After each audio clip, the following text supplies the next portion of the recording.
Assalamu alaikum everyone. Today we have second session for blockchain. तो first of all let's discuss about the previous session कि अगर आप लोगों के कोई टास्क वगैरह पेंडिंग है या फिर किसी को कोई इशू आ रहा है, कोई चीज़ समझ नहीं आई तो उसको डिस्कस कर लेते हैं। एंड सेकेंडली बॉयज़ प्लीज़ आप लोग कैमरा ऑन कर लें, जो भी कर सकते हैं इजीली, ताकि सेशन हम ज़्यादा इंटरेक्टिव बना सकें।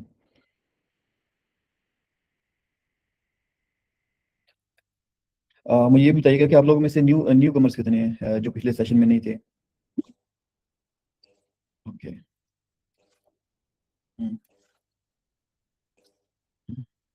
सारे न्यू कमर्स हैं। ओके, और जो प्रीवियस सेशन हुआ था हमारा सेशन 1, उसमें से कितने लोग हैं?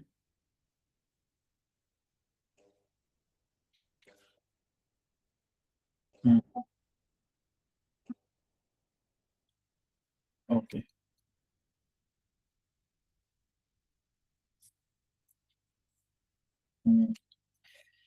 ठीक है। तो जिन्होंने सेशन 1 अटेंड किया था, आप लोगों ने अपने टास्क कंप्लीट कर लिए?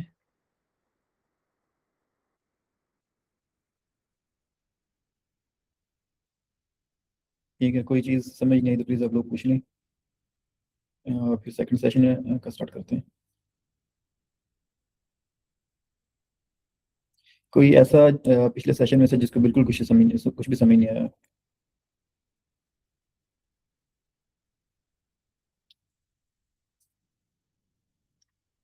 ब्लॉकचेन के अलावा कितने लोग हैं यहाँ पे जो कि ब्लॉकचेन की इंटर्नशिप में से नहीं है? ओके,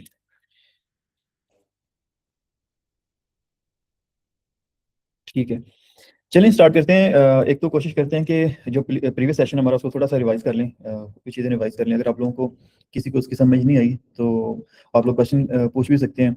अच्छा, मैं एक चीज़ में क्लियर कर दूं कि ये जो हमारी इंटर्नशिप है, ये सेशन है, ये बेसिकली उन लोगों के लिए जिनको बिल्कुल भी कुछ नहीं आता, जो कि बिल्कुल बिगिनर्स हैं ब्लॉकचेन में, वेब3 में।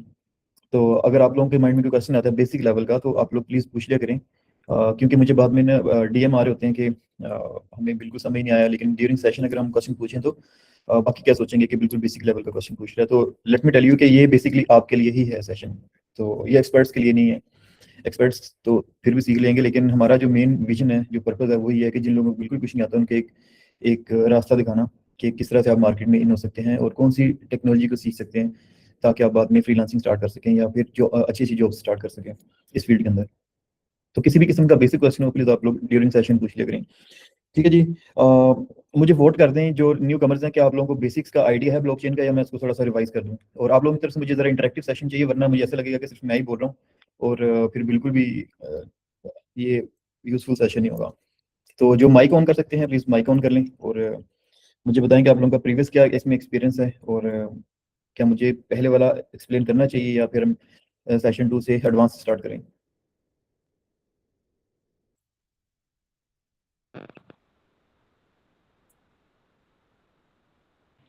जी जी सर, सर। बेसिक्स वगैरह तो क्लियर थे, लेकिन रिमिट्स आईडी पे काफ़ी इश्यूज आए, लेकिन वो रिजोल्व कर दिए थे फिर। ठीक है, जो न्यू कमर्स हैं, जो आज जिनका ये फर्स्ट सेशन है, ये वो प्लीज़ मुझे बताएं कि आप लोगों का क्या कोई बेसिक एक्सपीरियंस है, कोई नॉलेज है ब्लॉकचेन के बारे में, क्योंकि अगर मैं एडवांस स्टार्ट कर दूंगा तो आप लोगों को बिल्कुल समझ नहीं आएगी। जी सर, वो सेशन ले लिया था पिछला हमने जो यूट्यूब से, तो समझ आ गई थी सारी, टास्क भी कर लिए तो सारी समझ आ गई। चलें चलें, गुड हो गया, ज़बरदस्त। ठीक है जी, तो सेकंड सेशन का स्टार्ट करते हैं। प्रीवियस सेशन में हम लोगों ने बेसिकली क्या किया था, मैं थोड़ा सा रिवाइज कर देता हूँ कि हमने ब्लॉकचेन की बेसिक्स के बारे में डिस्कस किया था कि ब्लॉकचेन एक्चुअली होती क्या है। कि आप लोग बजाय इसके कि अपना डेटा किसी सेंट्रल डेटाबेस में रखें या सर्वर में रखें, उसकी बजाय अपना डेटा आप थाउजेंड्स ऑफ डेटाबेसेस में डिवाइड कर देते हैं, रख देते हैं, और वो सारी डेटाबेसेस आपस में सिंक होती हैं, और वो सारी डेटाबेसेस दुनिया की डिफरेंट लोकेशंस पे पड़ी होती हैं और आपस में कनेक्टेड होती हैं। तो बेसिकली आप कोई भी डेटा किसी एक डेटाबेस में ऐड करते हैं तो वो डेटा आपका बाकी सारी डेटाबेसेस में सिंक हो जाता है। इसका मतलब क्या हुआ कि अगर कोई एक डेटाबेस क्रैश होती है, उसमें कोई एरर आ जाता है, कुछ भी मसला आ सकता है, तो आपका जो डेटा है वो बाकी डेटाबेसेस में स्टिल सेफ रहेगा और एक्सेसिबल रहेगा। और दूसरी चीज़ ये कि डेटाबेस, इसको हम डेटाबेस नहीं बोलेंगे बेसिकली ब्लॉकचेन में, इसको हम बोलेंगे नोड। तो जो नोड्स होते हैं, इनमें जो भी डेटा होता है वो सारे के सारे डेटा इनक्रिप्टेड होता है, और इसको डिक्रिप्ट करने के लिए हमें डिक्रिप्शन इसकी होती नहीं है, लेकिन हमें इसकी माइनिंग करने के लिए, इसको वेरीफाई करने के लिए ट्रांजेक्शन्स को, हमें जीपीयू हार्डवेयर की ज़रूरत होती है जो कि माइनर्स यूज़ करते हैं। तो बेसिकली जब माइनर्स किसी भी ट्रांजेक्शन को माइन करते हैं, मतलब कि कोई भी आपने ट्रांजेक्शन की, वो ब्लॉकचेन के नेटवर्क में एंटर हुई है, तो उस ट्रांजेक्शन को कोई ना कोई कंप्यूटर होगा या कोई शख्स होगा जो कि उसको वेरीफाई करेगा कि ये वाकई सही ट्रांजेक्शन है। कि फॉर एग्जांपल आप एक अकाउंट से 1 बिटकॉइन या 1 USD किसी को सेंड कर रहे हैं, तो क्या वाकई आपके अकाउंट में वो 1 बिटकॉइन है कि नहीं है, तो और उसकी जो साइनिंग वगैरह है ट्रांजेक्शन की वो सही से हुई है कि नहीं हुई, तो वो कौन वेरीफाई करेगा? माइनर वेरीफाई करेगा। उसके लिए क्या होगा कि माइनर को एक हार्डवेयर रन करना पड़ेगा जिसको हम GPU मशीन कहते हैं, जिसमें ग्राफिक्स GPU कार्ड लगा होता है, ग्राफिक कार्ड लगा होता है।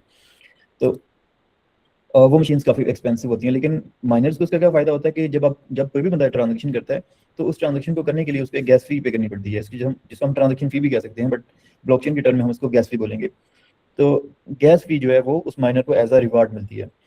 तो बेसिकली माइनर्स इस तरह से अर्न करते हैं। इसीलिए ब्लॉकचेन के नेटवर्क को कोई एक शख्स नहीं बनाता, बल्कि ब्लॉकचेन का नेटवर्क जो है वो ऑटोमेटिकली बनता रहता है, क्योंकि माइनर्स जो भी माइनिंग स्टार्ट करना चाहे, माइनिंग में से अर्न करना चाहे, वो अपना हार्डवेयर इसके साथ अटैच कर लेता है। तो बेसिकली उसका जो हार्डवेयर होता है वो भी ब्लॉकचेन का एक नोड बन जाता है। तो जब भी कोई शख्स अपना सिस्टम, मतलब अपना हार्डवेयर या GPU मशीन ब्लॉकचेन के नेटवर्क का पार्ट बनाएगा, तो ब्लॉकचेन के ऊपर जितनी भी ब्लॉकचेन की फाइल्स पड़ी हुई हैं, जितने भी फाइल्स हैं, ब्लॉक्स हैं या ट्रांजेक्शन्स की जितना भी डेटा पड़ा हुआ है, वो सारे का सारा फर्स्ट ऑफ ऑल उस नए कंप्यूटर में सिंक होगा, उसमें कॉपी होगा। कॉपी होने के बाद उसके साथ भी उसकी सिंकिंग स्टार्ट होगी, मतलब कि वो ब्लॉकचेन के नेटवर्क का पार्ट बन जाएगा और उसके बाद वो माइनिंग कर सकेगा। तो इस तरह से ब्लॉकचेन का नेटवर्क ऑटोमेटिकली एक्सपेंड होता जाता है। और इस ब्लॉकचेन के नेटवर्क को कोई एक शख्स कंट्रोल नहीं करता, बल्कि जो यूजर्स होते हैं वो खुद इस नेटवर्क का पार्ट बनते हैं और इस नेटवर्क को रन करते हैं। तो इसलिए हम ये नहीं कह सकते कि जैसे बैंकिंग सिस्टम है, तो बैंकिंग सिस्टम में क्या होता है कि कोई ना कोई सेंट्रल अथॉरिटी होती है। हर बैंक के जो प्राइवेट बैंक होते हैं उसके पीछे कोई ना कोई गवर्नमेंट बैंक भी होता है जिसको बैक करता है। तो गवर्नमेंट बैंक जो है वो उन सारे जो बाकी प्राइवेट सेक्टर के बैंक होते हैं वो उस गवर्नमेंट बैंक की टर्म्स एंड कंडीशंस के अकॉर्डिंग अपनी पॉलिसीज डिजाइन करते हैं। लेकिन ब्लॉकचेन में क्या होता है कि ब्लॉकचेन में हम शुरू में एक कंसेंसस बना लेते हैं, एक पॉलिसीज बना लेते हैं, और उसी पॉलिसीज के अकॉर्डिंग फिर हमारा नेटवर्क रन होता है, और उसको कोई एक शख्स कंट्रोल नहीं करता, बल्कि सारे मिलके उसको उस ब्लॉकचेन नेटवर्क को रन करते हैं। तो ये एक बेसिक सी एग्जांपल थी। उसके बाद मैंने बताया था कि दो तरह की ब्लॉकचेन्स होती हैं। एक तो होती है कि जो सिंपल ब्लॉकचेन है, जैसे बिटकॉइन है या फिर डोज कॉइन है, डैश कॉइन है। ये ब्लॉकचेन्स क्या करती हैं कि इन ब्लॉकचेन का अपना एक कॉइन होता है बेसिकली, कि जैसे डोज कॉइन है या डैश कॉइन है, तो ये ब्लॉकचेन सिर्फ अपने कॉइन्स को ही रन करती हैं। इसमें कोई दूसरा शख्स आके अपना कॉइन वगैरह नहीं बना सकता इस ब्लॉकचेन के ऊपर। लेकिन कुछ ब्लॉकचेन होती है जैसे EVM ब्लॉकचेन है, नॉन EVM भी हैं कुछ जो कि ये वाला काम करती हैं, बट EVM चेन्स इस लिहाज से फेमस है कि जहाँ पे आप एग्जिस्टिंग ब्लॉकचेन के ऊपर अपना कॉइन भी लॉन्च कर सकते हैं। जैसे USDT कोई कॉइन है, या फिर जैसे BSC चेन है, वो भी बेसिकली EVM चेन ही है। तो इन चेन्स के ऊपर, एग्जिस्टिंग ब्लॉकचेन्स के ऊपर आप अपना कॉइन लॉन्च करते हैं। लेकिन उसमें फ़र्क क्या होता है कि जब भी आपका कोई यूज़र अपने कॉइन को सेंड करेगा, ट्रांजेक्शन करेगा, तो आपको बेस जो चेन है उसके कॉइन में फीस पे करनी होती है। जैसे अगर आप अपना XYZ कॉइन लॉन्च करते हैं इथेरियम की ब्लॉकचेन के ऊपर, जैसे हमने रिसेंटली रिमिक्स के अंदर एक काम किया था कि हमने छोटा सा हेलो वर्ल्ड कॉन्ट्रैक्ट बनाया था। तो उस हेलो वर्ल्ड कॉन्ट्रैक्ट में जब भी हमने कोई डेटा राइट करना है, ट्रांजेक्शन का मतलब क्या होता है कि हमने कोई ना कोई डेटा राइट करना होता है।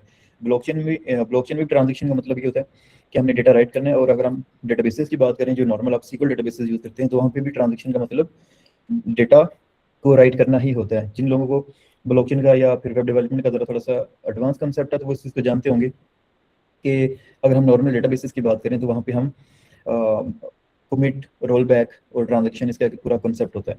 ठीक है, तो खैर हम ब्लॉकचेन पे वापस आते हैं। तो ब्लॉकचेन पे जब भी आप कोई डेटा राइट करेंगे तो एक ट्रांजेक्शन क्रिएट होगी।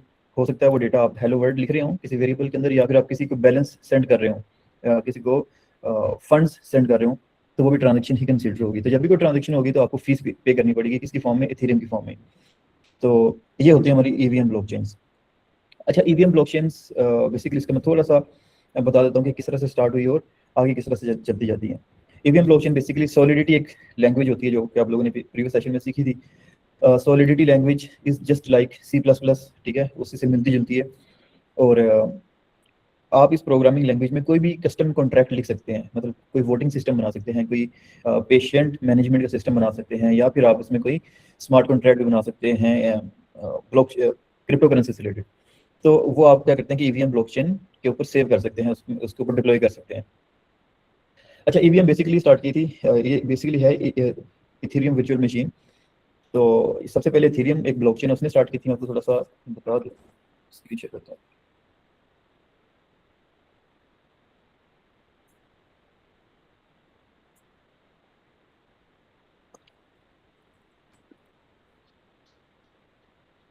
अच्छा जी, जैसे मैंने आपको प्रीवियस सेशन में बताया था कि हमारे पास बहुत सारी ब्लॉकचेन्स होती हैं, बहुत सारे टोकन होते हैं, ठीक है।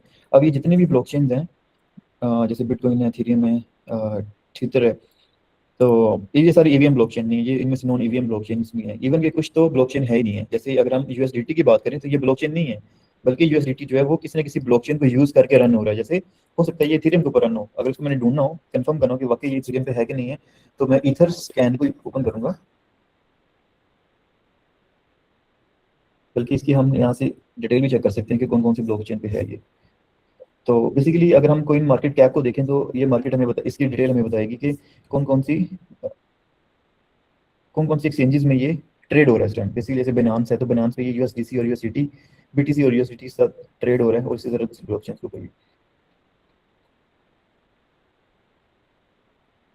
अच्छा जी, अगर हमने अब देखना हो कि वाकई ये जो यूएसडीटी है ये इथेरियम की ब्लॉकचेन पे है कि नहीं, तो हम यूएसडीटी लिखेंगे यहाँ पे।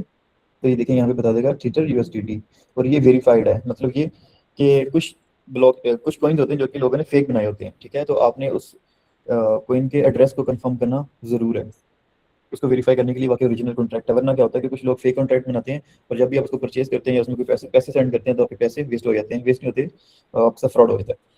तो खैर यहाँ से ये वेरीफाइड है, और हम इसको ओपन करते हैं तो ये देखेंगे, यहाँ पे आपको इसका कोड नजर आ रहा होगा कॉन्ट्रैक्ट के अंदर, ये इसका कोड है, ठीक है। ये आगे इसके सारे फंक्शंस हैं ये। तो बेसिकली मैं ये बता रहा था कि जो जो भी यहाँ पे कॉइन्स आपको नजर आ रही है, सारे के सारे खुद ब्लॉकचेन नहीं है, बल्कि किसी ब्लॉकचेन पे भी बने हो सकते हैं। जैसे अगर मैं इसी में से देखूं कि कौन कौन सी ब्लॉकचेन्स हैं, तो बिटकॉइन, ये भी ERC-20 है, कोइन मार्केट कैप अपना कोइन।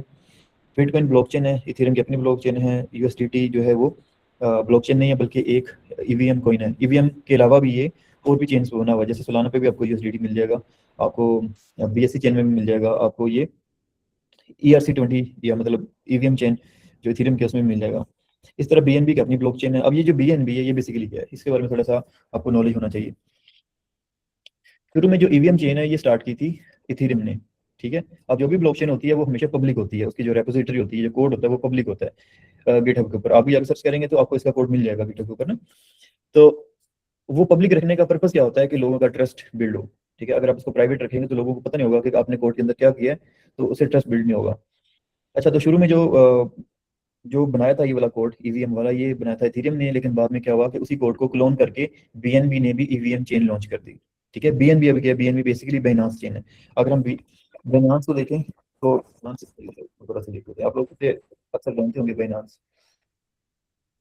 तो Binance basically world top number 1 जो है ना वो ब्लॉकचेन है, सॉरी एक्सचेंज है क्रिप्टो को ट्रेड करने के लिए। तो ये बेसिकली सेंट्रलाइज एक्सचेंज है। सेंट्रलाइज से क्या मुराद होता है, डिसेंट्रलाइज से क्या मुराद होता है, ये आप लोगों को समझ आ गई होगी, लेकिन मैं स्टिल इसको एक्सप्लेन कर देता हूँ।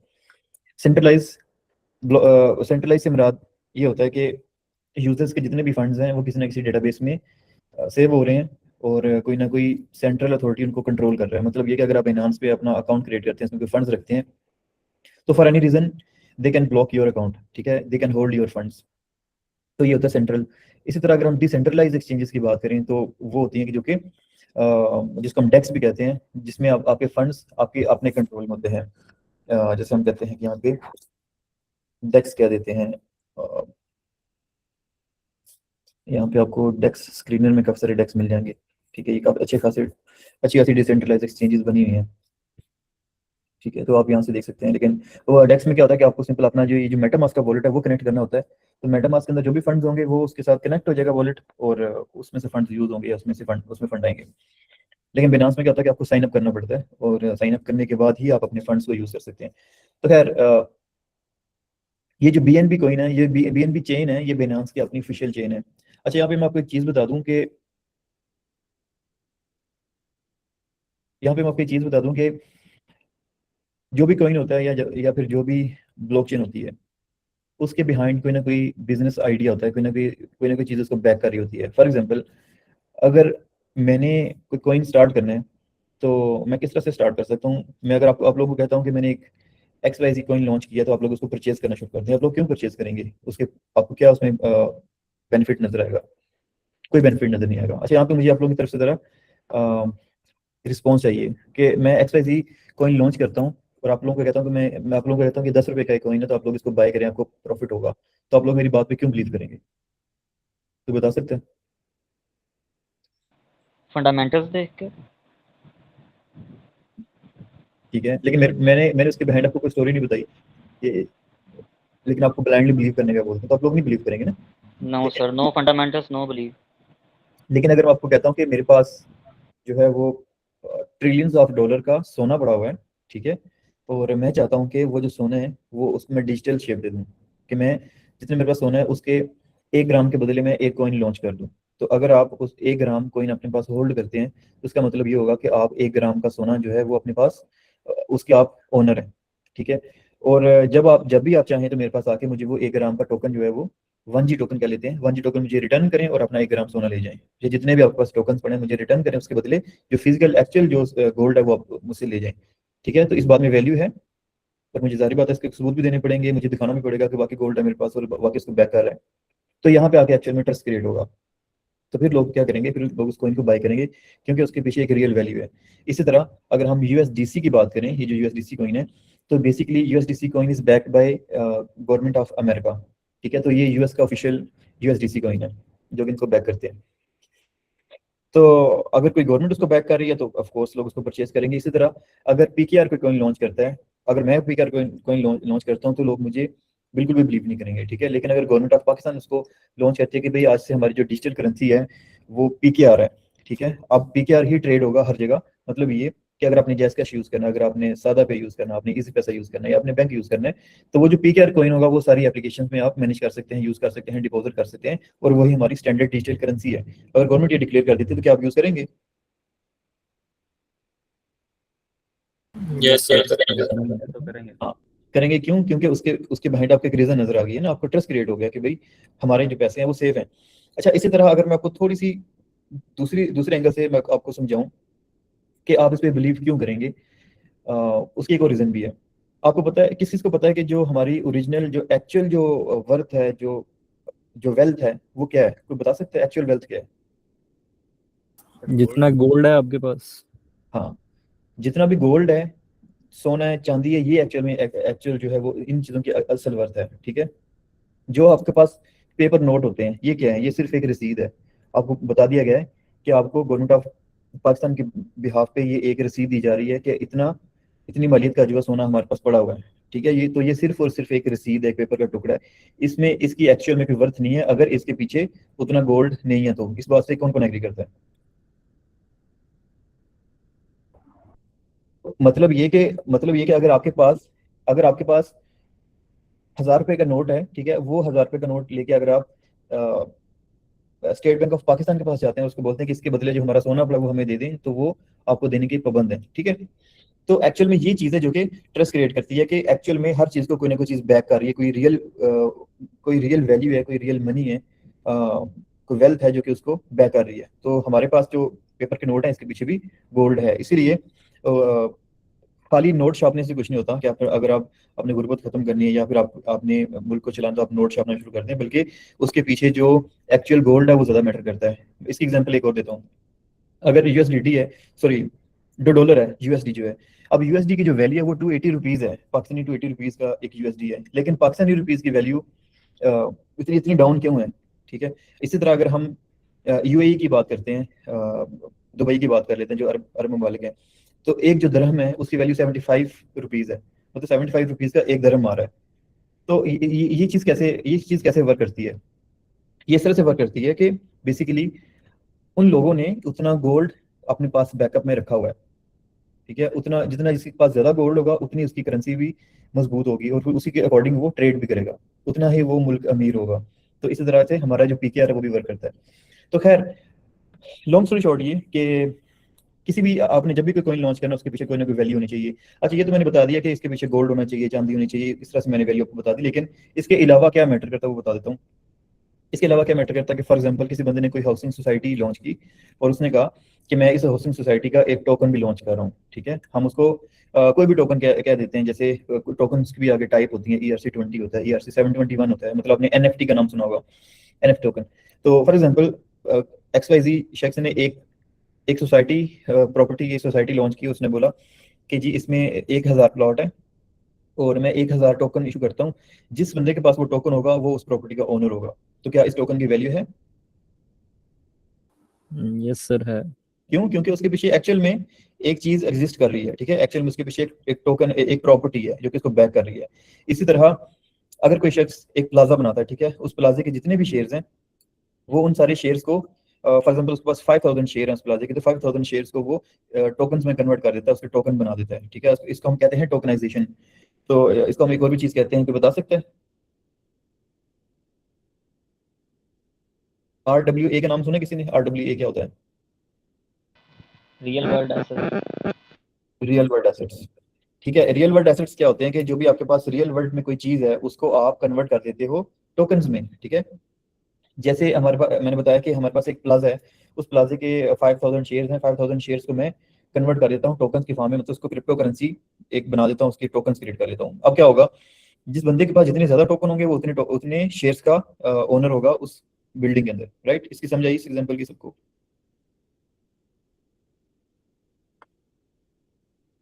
जिसको नहीं समझ आई प्लीज डू आस्क। सर एक बार फिर समझा दें। देखें कि आप किसी बंदे के पास एक प्लाजा है, ठीक है, तो जाहिर बात है जो भी एक प्लाजा बनता है, बिल्डिंग बनती है, उसमें मल्टीपल ओनर्स होते हैं, ठीक है। अगर बहुत बड़ा प्रोजेक्ट है उसमें मल्टीपल ओनर्स होते हैं, वो मिलकर उस प्लाजे को बनाते हैं। तो क्या अगर अगर उस शख्स ने उन सारे प्लाजे के जो शेयर्स हैं, जो भी इसकी ओनरशिप है, उसको टोकन की फॉर्म में कन्वर्ट कर दिया, 5000 टोकन उसकी इशू कर दिए, लिमिट है 5000 की, तो क्या आप लोग उसको परचेज करेंगे? क्योंकि उसके बिहाइंड जो एक प्लाजा है, अगर आप फॉर एग्जांपल अगर आप 1000 टोकन्स को परचेज कर लेते हैं तो आप उतने शेयर्स के मालिक बन जाते हैं उस प्लाजे के अंदर। Yes sir. ठीक है। अच्छा, अब इसकी थोड़ी थोड़ी सी एडवांस एग्जांपल है, मैं RWA से ही रिलेटेड बात कर रहा हूँ, उसी तरफ मैं जा रहा हूँ कि वैसे तो प्रॉपर्टीज के जो बिजनेस हैं वो चल रहे हैं, मतलब उसमें उसको कोई ज़्यादा फर्क नहीं पड़ा, लेकिन ब्लॉकचेन ने आके एक्चुअल में इसमें क्या रोल प्ले किया, उसको हम देखते हैं कि ब्लॉकचेन का एक हम यूज केस देखते हैं जो कि वाकई अभी एग्जिस्ट करता है और इसने बहुत ज़्यादा बेनिफिट दिया लोगों को।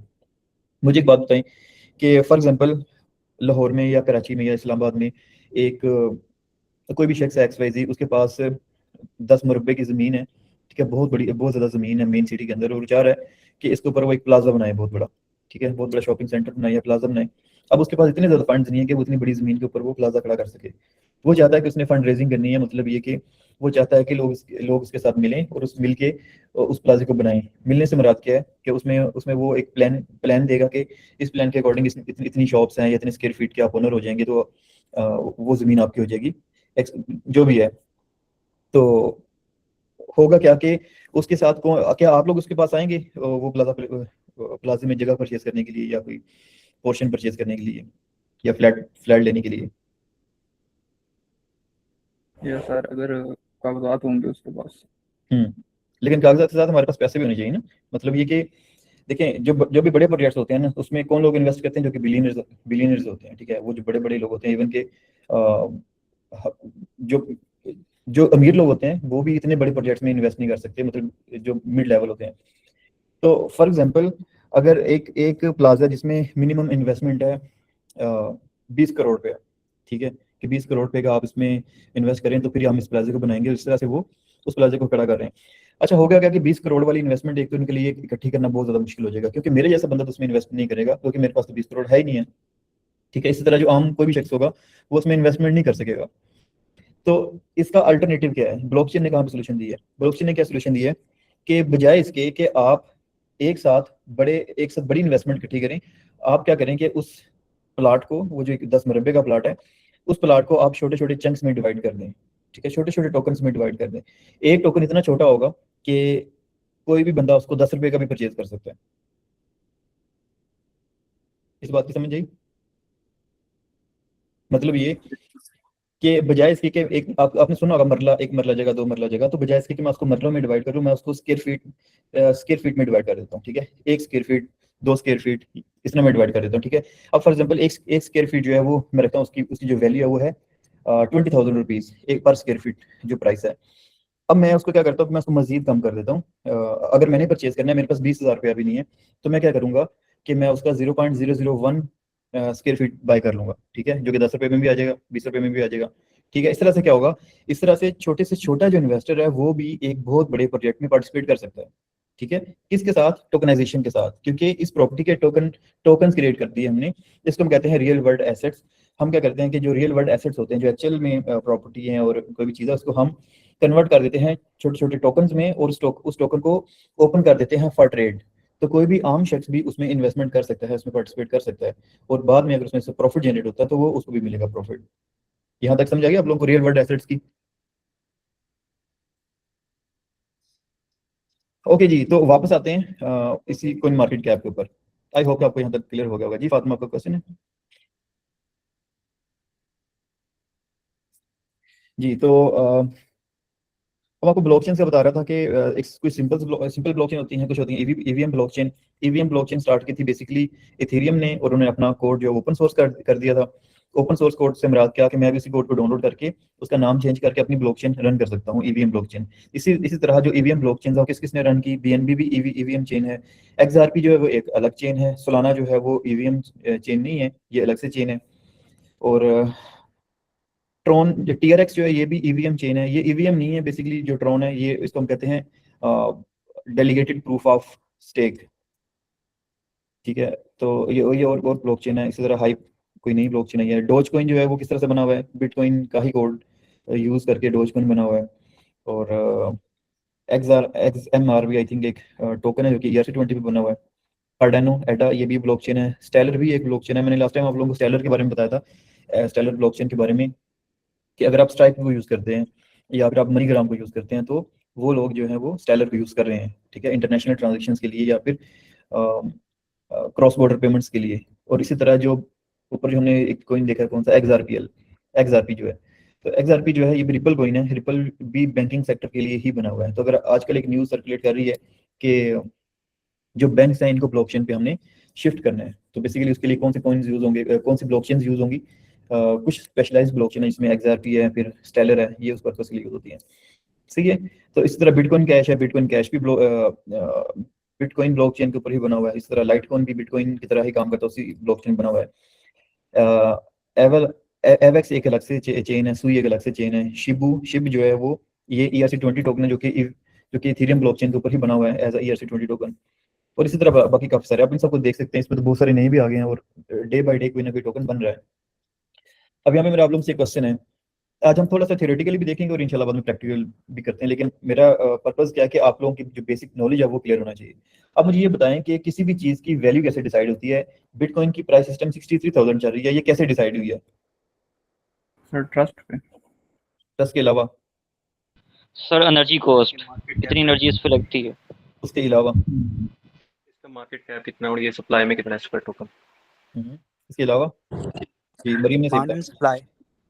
जी, तो बेसिकली किसी भी चीज़ की जो कॉस्ट डिसाइड होती है वो डिमांड एंड सप्लाई की बेस पे होती है। फॉर एग्जांपल ये मेरे पास एक पेन है और इसको खरीदने वाला कोई भी नहीं है, मैं हर बंदे को जाके बोलता हूँ इस पेन को परचेज कर लो, कोई बंदा इसको परचेज नहीं करता, तो इसकी प्राइस क्या है? 0, ठीक है, इसकी प्राइस 0 है। लेकिन अगर पूरी दुनिया में फर्ज करो ये एक ही पेन है और खरीदने वाला भी एक ही बंदा है, तो इसकी प्राइस क्या होगी? इसकी प्राइस या तो मैं जो डिमांड करूँगा उसके अकॉर्डिंग होगी, या फिर इसकी प्राइस होगी 1 रुपया या $1, कुछ भी इसकी प्राइस होगी, ठीक है। लेकिन अगर ये एक ही पेन है और खरीदने वाले 10 बंदे हैं, तो फिर प्राइस कैसे डिसाइड होगी, कोई बता सकता है? उनमें से जो हाईएस्ट बिड करेगा 10 में से वो। हाँ, फिर इसमें ऑप्शन स्टार्ट हो जाएगी, इसमें बिडिंग स्टार्ट हो जाएगी, जो सबसे हाईएस्ट बिड करेगा फिर उसकी प्राइस होगी। फॉर एग्जांपल एक शख्स कहता है कि इसकी 10 रुपये प्राइस है, दूसरा कहता है नहीं इसकी 50, मैं इसकी 50 रुपये देता हूँ, तीसरा कहता है मैं इसकी 100 देता हूँ। तो अब जो तीसरा शख्स अगर उसको ये पेन सेल हो जाता है तो इसकी करंट प्राइस क्या बन जाएगी? 100 रुपीज, ठीक है। इस तरह से प्राइस डिसाइड होती है। और इसी तरह प्राइस इस तरह से भी डिसाइड होती है कि फॉर एग्जांपल वो जो जिसने 100 रुपीज में वो पेन बाय किया, अब वो उस पेन को सेल करने जा रहा है, लेकिन लेने वाला कोई शख्स नहीं है, तो वो कहता है कि मैंने इसको 110 रुपीज पे सेल करना है, लेकिन कोई भी नहीं परचेज कर रहा। वो कहता है चलो 100 पे परचेज कर देता हूँ, फिर भी कोई नहीं परचेज कर रहा। वो कहता है मैं इसको 50 पे सेल करने को तैयार हूँ, तो फिर 50 पे भी कोई नहीं बाय कर रहा। अब होता क्या है कि अल्टीमेटली एक शख्स को कहता है कि भाई मैं इसको 10 रुपीज में बाय कर लूंगा, अगर आपने देना तो वो 10 रुपीज में सेल हो जाएगा। तो मतलब क्या हुआ कि परचेज करने वाला कोई शख्स नहीं था। जिसने परचेज किया उसने उसकी लोएस्ट प्राइस पे परचेज किया 10 रुपीज पे, तो अब इसकी प्राइस क्या बन गई 10 रुपीज। इस एग्जांपल की समझ आई किसी को? यस सर, आगे। तो आप जो भी कॉइन लॉन्च करते हैं ना, इसको लॉन्च करने के बाद आप क्या करते हैं, मार्केट में उसकी वैल्यू क्रिएट करवाते हैं। सबसे पहले इसका ट्रस्ट बिल्ड करते हैं कि लोग इस पर ट्रस्ट करें, लोगों को पता हो कि इसकी क्या वैल्यू हो सकती है, हम ये किस तरह से इसकी यूटिलाइजेशन हो सकती है, फिर लोग इसको परचेज करना स्टार्ट करें। अब एक और भी चीज़ इसमें मैटर करती है कि फॉर एग्जांपल अब ये पेन है, एक ही पेन था, लेकिन इसमें खरीदने वाले 10 लोग थे और उन्होंने इसकी प्राइस डिसाइड की और इसकी प्राइस क्या बन गई 100 रुपीज़ इसकी प्राइस बन गई।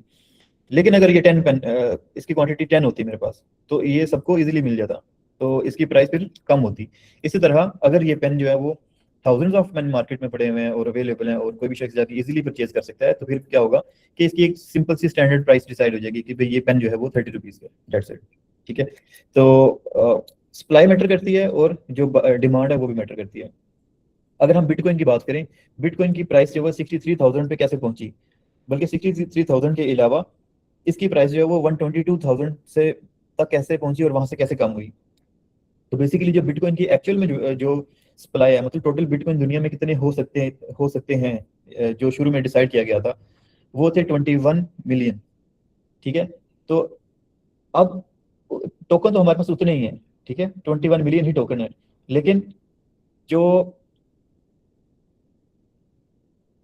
बाय करने वाले जो बायर्स हैं वो ज्यादा हैं। ठीक है, तो क्योंकि सप्लाई हमारी लिमिटेड है, सप्लाई ज्यादा बन नहीं सकती और डिमांड उसकी बढ़ती जा रही है आस्ता आस्ता।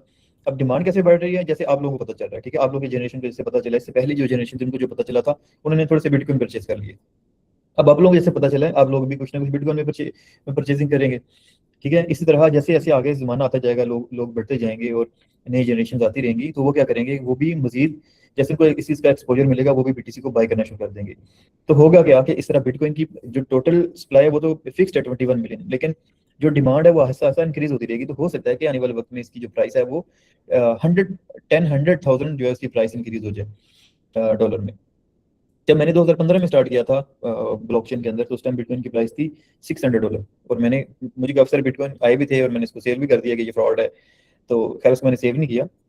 तो उस टाइम इसकी प्राइस थी $600 और उसके बाद फिर 20,000 पे भी गया, 20,000 से वापस 3100 पे भी गया, उसके बाद फिर ये 122,000 पे भी गया था रिसेंटली, और उसके बाद दोबारा 63,000 पे आ गया। तो ये तरह से वर्क करता है। क्लियर है जी? आगे आगे चलें। अब जब आप कोई कॉइन लॉन्च करेंगे तो आप उसको किस तरह से मार्केट करेंगे, आप उसको किस तरह से सेल करेंगे, अब ये चीज़ भी सोचने वाली है। फर्स्ट ऑफ ऑल आपके पास कोई ना कोई आइडिया होना चाहिए, कोई ना कोई प्रोजेक्ट होना चाहिए, वो कोई डिजिटल प्रोडक्ट भी हो सकती है, कोई फिजिकल प्रोडक्ट भी हो सकती है, आप जो इसको बैक करें। ठीक है, उसके बाद आप उसको मार्केट करते हैं, मार्केट के ऊपर पैसे स्पेंड करते हैं। ठीक है, मार्केट में कोई काफ़ी सारी टेक्निक्स होती हैं। एक टेक्निक होती है बाउंटी कैंपेन्स। ठीक है, बाउंटी कैंपेन्स क्या होती है कि बेसिकली डिफरेंट वेबसाइट्स हैं, आप उनको कुछ अपने टोकन्स देते हैं, उसको कहते हैं कि आप इन टोकन्स को लोगों में डिस्ट्रीब्यूट करें। वो वेबसाइट्स क्या करती हैं कि वो डिफरेंट टास्क लोगों से कंप्लीट करवाती हैं। फॉर एग्जांपल कहती है कि अगर आप इस कॉइन के पेज को लिंक्डइन पे आके फॉलो करते हैं या फेसबुक पे फॉलो करते हैं तो आपको इतने टोकन फ्री में मिलेंगे। तो लोग क्या करते हैं कि लोग उन पेजेस को आके फॉलो करते हैं और वो टास्क कंप्लीट करते हैं, उसके बदले उनको टोकन्स मिलते हैं। तो एक ये तरीका मार्केटिंग का। फिर रेफरल सिस्टम होता है, आप किसी को रेफर करते हैं, उससे भी होता है। ठीक है, और इस तरह से एक दूसरा तरीका क्या होता है कि ट्रस्ट क्रिएट करने का, कि आप पूल क्रिएट कर देते हैं। पूल क्या होता है बेसिकली, पूल का जो कंसेप्ट है ये समझना आप लोगों के लिए बहुत ज़रूरी है, इसको आप लोगों ने केयरफुली अंडरस्टैंड करना है। फॉर एग्जांपल मेरे पास कोई सी दो चीज़ें हैं, एक मेरे पास पेन है, मैं लोगों को कहता हूँ कि भाई ये पेन है और साथ में मेरे पास इसके इक्विवेलेंट पीकेआर भी हैं। फॉर एग्जांपल मैं कहता हूँ कि 100 रुपीज़ के पेन है और उसकी क्वांटिटी 1000 है, और जितने रुपए के ये पेन है उतने मेरे पास रुपए भी पड़े हुए हैं। तो आप लोग क्या करें कि आप लोग ये पेन परचेज करें, लेकिन जैसे आप ये पेन सेल करने आएंगे तो आपको फौरन आपके पीकेआर वापस मिल जाएंगे। मतलब ये अगर ये मैं पूल ना क्रिएट करूँ तो फिर क्या होगा, मैं किसी को पेन सेल कर देता हूँ कि भाई ये 100 रुपीज़ का पेन है और जब आओगे तो मुझे अपने पैसे वापस ले लेना, तो मेरे पास पैसे नहीं पड़ेगा। अब जब वो बंदा पेन वापस करने आएगा तो मेरे पास पूल नहीं उसका क्रिएट, मतलब मेरे पास रेडी कैश नहीं पड़ी हुई मेरे पास। अब मैं उसको बोलता हूँ चलो ठीक है मैं आपको कल वापस कर दूंगा, परसों वापस कर दूंगा, मतलब रेडी कैश नहीं है। तो पूल बेसिकली क्या होता है कि आपने दोनों चीज़ों का पूल क्रिएट कर देना होता है। फॉर एग्जांपल आपका जो कॉइन है बिटकॉइन, अगर बिटकॉइन आपने रखवाए हुए हैं, फॉर एग्जांपल 2 बिटकॉइन रखवाए हुए हैं, तो आपके पास उसके इक्विवेलेंट जो डॉलर हैं वो भी उसी टाइम रेडी होने चाहिए पूल के अंदर। ठीक है, वो आप पूल में लॉक करवा देते हैं।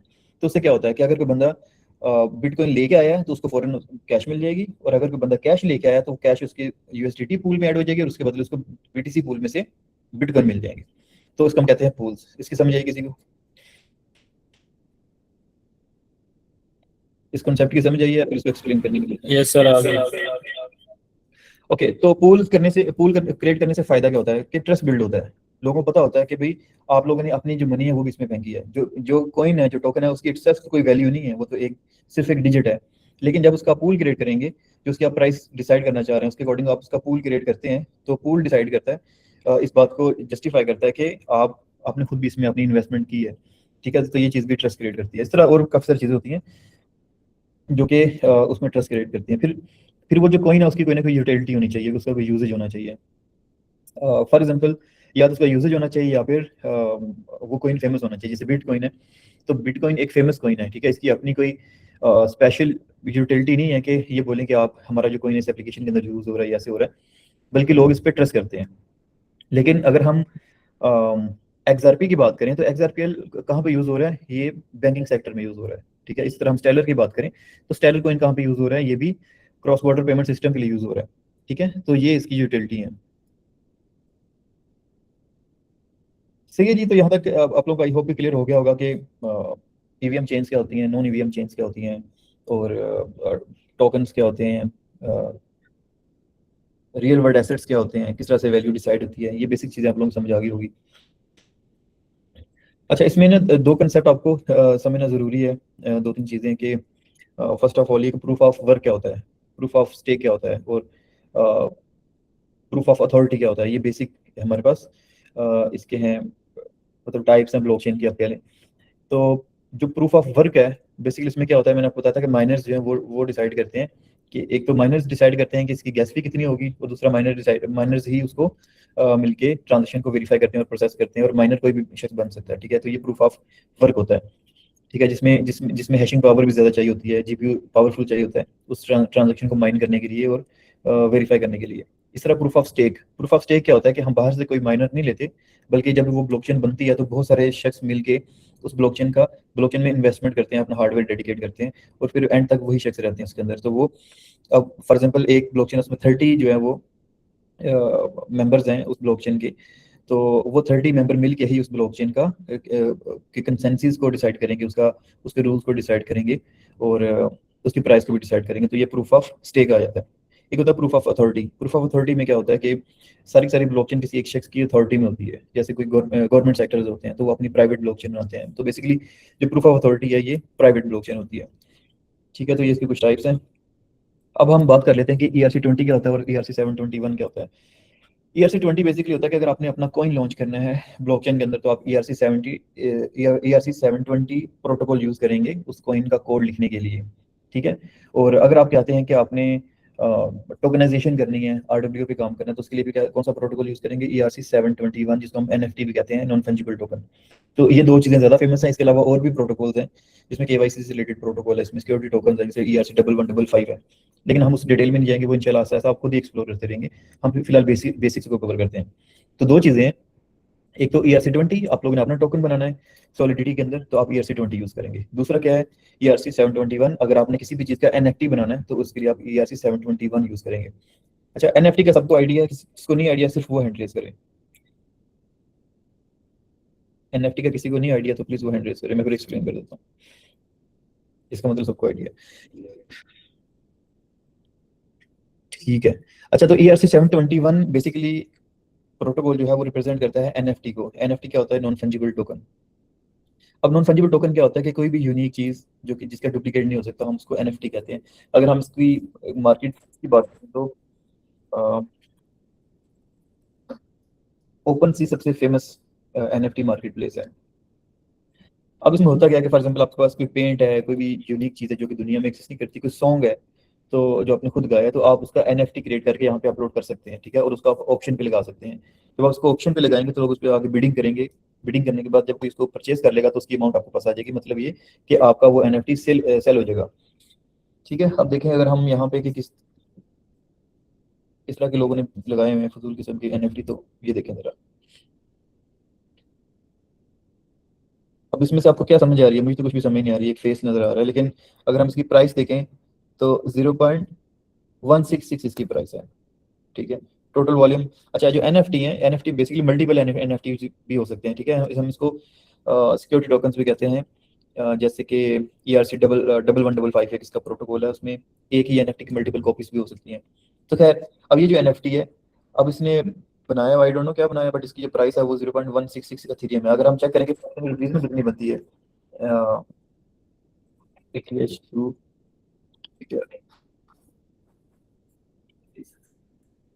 0.166,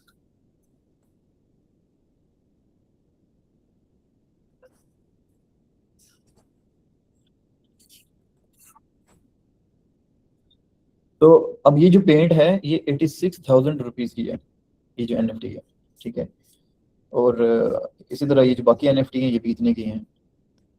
आई डोंट नो उसको कौन परचेज करेगा, बट चूंकि लोगों ने इसको परचेज किया है इसीलिए इसकी प्राइस डिसाइड हुई है। अब इसी तरह बाकी भी देख लें, क्वेश्चन है किसी का? अब जैसे ये NFTs हैं तो इनकी भी अपनी प्राइस है 0.01। इसको ऑफर्स रिसीव्ड हुई हैं। फॉर एग्जांपल हम इसको क्लिक करते हैं तो ये बेसिकली ऑप्शन पे लगा हुआ है, और इसके हम प्राइस हिस्ट्री चेक करें तो अभी तो कोई नहीं है इसमें प्राइस हिस्ट्री, लेकिन ये देखें ये लोगों ने उसको ऑफर्स दी हुई हैं ये वाली सब, ठीक है जी। तो इसकी भी 0.05 प्राइस है, मतलब ये अगर 26,000 रुपीज़ इसकी प्राइस बनेगी। तो ये 26,000 रुपीज़ का अगर आपने इसको परचेज करना है। अब होता क्या है कि आप इसको परचेज करने के बाद डिफरेंट जगहों पे यूज़ कर सकते हैं। इसकी यूटिलिटी कहाँ पे आती है वो डिस्कस कर लेते हैं। कुछ तो जस्ट पेंट्स होती हैं, आप उसको पेंट एज अ पेंट ले लें, और कुछ लोग इसलिए भी यूज़ करते हैं कि चलो एक अलग सी चीज़ है और उसको हम परचेज करके रख रहे हैं, दोबारा उसको सेल कर दें। ज़्यादा काम यही होता है कि आप NFT परचेज करते हैं, उसको दोबारा ऑप्शन पे लगा देते हैं कि जब वो महंगी बिके। इसी तरह किसी ने सुना होगा कि चांद के ऊपर लोगों को प्लॉट मिलना शुरू हो गए हैं, तो वो जो प्लॉट्स के भी NFT इसी के अंदर ही क्रिएट हुए थे, ओपन सी के अंदर। तो लेकिन अगर हम इसकी रियल वर्ल्ड यूटिलिटी की बात करें कि रियल वर्ल्ड में कहाँ पे यूज़ होता है, तो बेसिकली एक तो मैंने आपको एग्जांपल दी थी हाउसिंग सोसाइटी की, कि जिसके पास ये NFT होगा वो इसका ओनर होगा। तो एक तो वहाँ पे इसकी यूटिलिटी आ गई कि आप एक NFT बना लें, और जिसका NFT आप ट्रांसफर करेंगे इसका मतलब है कि आपने घर की ओनरशिप को ट्रांसफर कर दी है। दूसरा आपको मैंने RW की एग्जांपल दी कि कोई आपके पास प्लॉट है या प्लाजा है, उसमें आप उसके टोकन्स मिंट कर दें और बाद में उसको ऑप्शन पे लगा दें। तो इस तरह से, तो इसमें होगा क्या, इसमें फ़ायदा क्या होगा? अगर आपने किसी प्लॉट में इन्वेस्टमेंट किया है, किसी सोसाइटी में इन्वेस्टमेंट किया, तो होता क्या है कि वहाँ पे उसको रीसेल करना मुश्किल हो जाता है। लेकिन अगर आपके पास उसका टोकन होगा तो टोकन के लिए आप क्या करेंगे, किस तरह की मार्केट प्लेस पे आके सिंपली उसको सेल कर देंगे, ऑप्शन पे लगा देंगे, कोई भी बंदा उसको आके परचेज कर लेगा। तो यहाँ से एक बड़ा ज़बरदस्त एक आइडिया जनरेट होता है। जैसे आपने ज़मीन.pk का सुना होगा, ज़मीन.com वगैरह का, इस तरह के और भी वेबसाइट्स हैं। तो आप क्या कर सकते हैं कि ऐसा प्लेटफॉर्म बना सकते हैं जिसमें आप प्रॉपर्टी की ऑप्शन का, कि वहाँ पर डिफरेंट प्रॉपर्टीज की टोकनाइजेशन करें, लोग आके वहाँ पे अपने प्लॉट सेल करें, परचेज करें इजीली, और बिल्कुल इंस्टेंट सेल और परचेज हो। इस तरह की कोई आइडिया बना सकते हैं। ठीक है जी, तो NFT क्लियर है सबको? Yes sir, okay. ओके जी, तो अब हम चलते हैं कुछ प्रैक्टिकल वर्क की तरफ, तो बंद कर देते हैं। पिछले वीक में मैंने थोड़ा सा आपको बता दिया था कि रिमिक्स क्या चीज़ है। रिमिक्स बेसिकली एक ऑनलाइन IDE है कि यहाँ पे आप आके अपना सॉलिडिटी का कॉन्ट्रैक्ट बना सकते हैं, ठीक है। Web3 का मैं आपको बता देता हूँ। Web3 का हमने थोड़ा सा पिछले वीक में डिस्कस किया था। Web3 एप्लीकेशंस क्या होती हैं?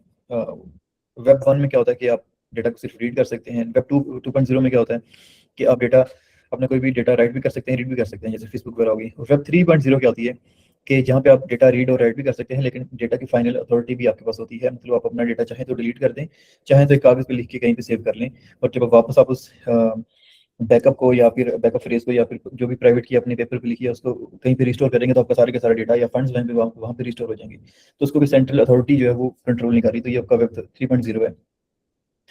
Web 3.0 बेसिकली वर्क किस तरह से करता है कि कोई भी आप वेबसाइट बना रहे हैं, अगर आपको वेब डेवलपमेंट आती है और वहाँ पे आप ब्लॉकचेन के साथ उसकी इंटीग्रेशन करते हैं, तो हम इसको Web 3.0 बोलेंगे।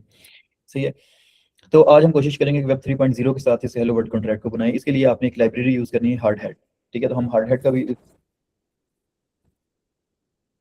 एक हार्ड हेड का आपको पता होना चाहिए, ठीक है, विषय को ये चीज़ आप नोट कर लें कि किस लिए यूज होता है। और इसके अलावा Web3 JS अगर हम इस पर काम कर रहे हैं NPM पे, तो NPM ये पैकेज होता है Web3 JS का, ठीक है। इसी तरह EtherJS की लाइब्रेरी होती है। तो आई होप कि आप लोगों को NPM का आइडिया है, NPM क्या होता है। किसको नहीं आइडिया तो वो एड्रेस करे। तो ये बेसिकली क्या होते हैं कि जो आप मन स्टैक में काम करते हैं रिएक्ट वगैरह में, तो वहाँ रिएक्ट की ये लाइब्रेरीज होती हैं, पैकेजेस होते हैं, जो कि आप इंस्टॉल करके तो इनकी फंक्शनलिटी को रीयूज कर सकते हैं। जब भी आप वेब डेवलपमेंट करते हैं तो उसमें आपने क्या करना होता है कि एक कुछ फंक्शनलिटी तो आप खुद लिखते हैं, लेकिन कुछ फंक्शनलिटी आप बजाय खुद री इन्वेंट द व्हील करें, आप एग्जिस्टिंग फंक्शनलिटीज को, लोगों की लिखी हुई फंक्शनलिटी को रीयूज कर लेते हैं, जिसको हम कहते हैं NPM पैकेजेस। तो NPM पैकेजेस बेसिकली लोगों ने छोटी छोटी लाइब्रेरीज या पैकेजेस बना कर रखे होते हैं, जिनकी कोई ना कोई फंक्शनलिटी होती है, कोई ना कोई यूटिलिटी होती है। आप सिंपली इन NPM पैकेजेस को अपने पास इंस्टॉल करके इनको सिंपली यूज कर लेते हैं, बजाय इसके कि आप वो सारे का सारा फंक्शन खुद लिखें। तो इसी तरह जो EtherJS की लाइब्रेरी है, ये बेसिकली इथेरियम को सपोर्ट करता है कि इथेरियम के जो भी कॉन्ट्रैक्ट्स वगैरह अपने अकाउंट क्रिएट करना है या फिर आपने ट्रांजेक्शन को साइन करना है, सेंड करना है, वो सारे का सारा काम EtherJS से हो जाएगा। मतलब आपकी वेबसाइट के अंदर अगर आपने ब्लॉकचेन को इंटीग्रेट करना है, इथेरियम ब्लॉकचेन को। इस तरह जो Web3 है, जो Web3 लाइब्रेरी, ये ना सिर्फ इथेरियम के लिए यूज होती है, बल्कि ये बाकी स्मार्ट कॉन्ट्रैक्ट्स के लिए भी यूज होती है, बाकी ब्लॉकचेन्स के लिए भी यूज होती है। आप किसी भी ब्लॉकचेन को इसके साथ कनेक्ट कर सकते हैं इथेरियम के अलावा भी, ठीक है। एक कॉन्सेप्ट यूज होता है क्रॉस चेन। क्रॉस चेन का है किसी को आइडिया? सर ट्रांजैक्शन करना एक ब्लॉकचेन से दूसरी ब्लॉकचेन पे। जी, का मतलब होता है कि एक ब्लॉकचेन से दूसरी ब्लॉकचेन पे ट्रांजैक्शन को करना, ठीक है।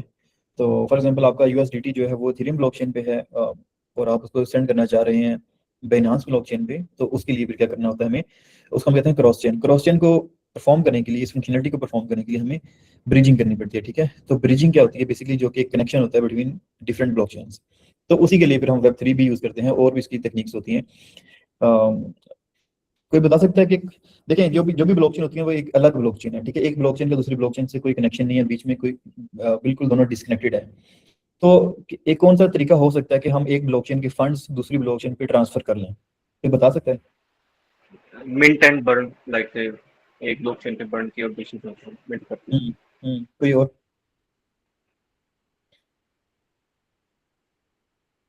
फर्स्ट ऑफ ऑल आप लोगों को समझ आ गया कि ब्रिजिंग या क्रॉस चेन का जो हमने डिस्कस किया, ये समझ आ गई सबको, या इसको मज़ीद एक्सप्लेन करने की जरूरत है?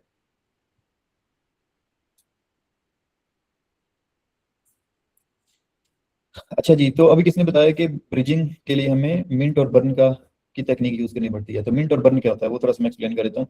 अच्छा, जितनी भी मैं टर्म्स एक्सप्लेन कर रहा हूँ ना, ये थ्योरेटिकल टर्म्स आपको पता होना बहुत जरूरी है। ये जब हम आगे काम करेंगे इंशाल्लाह, तो इन टर्म्स का अगर आपको आइडिया नहीं होगा तो आप थोड़े से कंफ्यूज होंगे। तो मिंट और बर्न क्या होता है कि जैसे USDT है, ठीक है, USDT की प्राइस जो है वो हमेशा $1 ही रहती है, ठीक है। लेकिन जो बाकी ब्लॉकचेन, जो बाकी कॉइन्स है, जैसे बिटकॉइन है, उसकी प्राइस $1 नहीं रहती, बल्कि उसकी प्राइस एकदम से ऊपर जाती है, एकदम से नीचे आती है, प्राइस चेंज होती रहती है। तो ये बेसिकली क्या है कि जो जो बिटकॉइन है उसकी टोटल जो सप्लाई है, जो टोटल बिटकॉइन हो सकते हैं दुनिया में, वो फिक्स्ड है, ठीक है। लेकिन जो USDT है उसकी सप्लाई फिक्स्ड नहीं है। इसकी एग्जांपल ऐसी है कि जैसे मेरे पास एक कॉइन है, मैं कहता हूँ कि मेरे पास $1000 पड़े हुए हैं, मैं $1000 के बदले 1000 कॉइन मिंट कर देता हूँ, तो आप लोग परचेज कर लें, ठीक है। तो इसमें क्या होगा कि मैंने 1000 टोकन मिंट कर दिए और लोग उसको परचेज कर रहे हैं। अच्छा, मैं कहता हूँ कि मेरे पास जो है वो 1000 रुपीज़ मजीद आ गया, मेरे पास 2000 रुपीज़ हो गए हैं, तो मैं क्या करूँगा, 1000 मजीद टोकन मिंट कर दूंगा, और टोटल जो सप्लाई बन जाएगी वो 2000 बन जाएगी, क्योंकि मेरे पास बैक पे उतने ही फंड्स पड़े हुए हैं। इसी तरह जब वो फंड मुझसे लोग परचेज कर लेंगे, वापस ले आएंगे, तो मैं उन टोकन को बर्न कर दूंगा, ठीक है। उनको मतलब बर्न करने से मेरा क्या होता है कि उनको बिल्कुल खत्म कर देना, उसकी सप्लाई को खत्म कर देना। तो जो जो स्टेबल कॉइन्स होते हैं, दो तरह के मैंने आपको कॉइन्स बताया था, वोलेटाइल कॉइन्स और स्टेबल कॉइन्स। वोलेटाइल कॉइन्स में क्या होता है कि प्राइस स्टेबल नहीं रहती, प्राइस चेंज होती रहती है, ठीक है, क्योंकि उनकी सप्लाई फिक्स होती है। जो वोलेटाइल स्टेबल कॉइन्स होते हैं जैसे कि USDT, उनकी प्राइस हमेशा $1 ही रहती है, उसके नज़दीक रहती है। क्योंकि क्या होता है कि जब उसकी डिमांड बढ़ने लगती है तो हम उधर से उसकी सप्लाई बढ़ा देते हैं, ठीक है। और जब उसकी डिमांड कम होने लगती है तो हम उसके उधर से उसकी सप्लाई को बर्न कर देते हैं। फॉर एग्जांपल अगर दुनिया में सिर्फ एक ही यूएसडीटी था और उसको खरीदने वाले 2 लोग आ गए, तो हम क्या करेंगे, एक और यूएसडीटी मिंट कर देंगे ताकि दोनों को एक मिल जाए। मतलब जितनी डिमांड आती रहेगी उसी लिहाज से कॉइन हम मिंट करते रहेंगे, तो उसकी प्राइस हमने हमेशा $1 पे ही रखेंगे। लेकिन जैसे ही डिमांड कम होगी तो हम उसके कॉइन को बर्न कर देंगे। इसी टेक्निक को हम यूज करते हैं ब्रिजिंग के लिए या फिर क्रॉस चेन के लिए। क्रॉस चेन समझा दिए कि फॉर एग्जांपल आपने टोकन लॉन्च किया यूएसडीटी इथेरियम ब्लॉकचेन के ऊपर, ठीक है, और आपने वही टोकन लॉन्च कर दिया बाइनेंस ब्लॉकचेन के ऊपर भी, ठीक है, और आपने जो दोनों के मिल मिला के टोटल सप्लाई है वो आपने फिक्स रख दी कि इसकी टोटल सप्लाई 1000 होगी, ठीक है। अब एक बंदा अगर इथेरियम से 500 कॉइन जो है वो बाइनेंस चेन पे सेंड करता है, तो उसमें क्या होगा कि आपने इथेरियम ब्लॉकचेन के ऊपर 500 कॉइन्स को बर्न कर देना है, मिटा देना है, ठीक है। और इथेरियम जो बाइनेंस चेन है वहां पे आपने क्या करना है कि 500 कॉइन्स को मिंट कर देना है। मतलब ये कि यहाँ पे कितने रह जाएंगे इथेरियम के अंदर 500, और वहां पे कितने हो जाएंगे 1500। टोटल सप्लाई दोनों को मिला के कितनी रहेगी 2000, जो कि हमारी एक्चुअल में सप्लाई थी। तो इस तरह से ब्रिजिंग काम करती है। इस कंसेप्ट की समझ आइए किसी को, या किसी को नहीं आई तो प्लीज डू आस्क।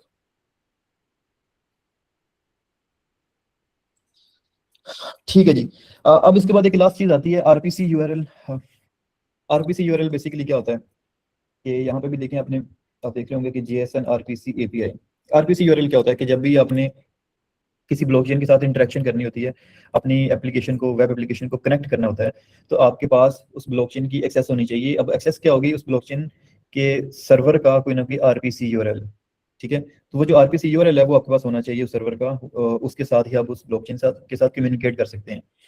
अब आरपीसी यूआरएल को गेट करने के 2 तरीके होते हैं, 3 4 तरीके होते हैं। पहला तरीका ये है कि काफी सारी ब्लॉकचेन्स ने अपना आरपीसी यूआरएल पब्लिक किया होता है। जैसे स्टेलर की ब्लॉकचेन का अगर हम देखते हैं तो इसका था स्टेलर लिबर्टी।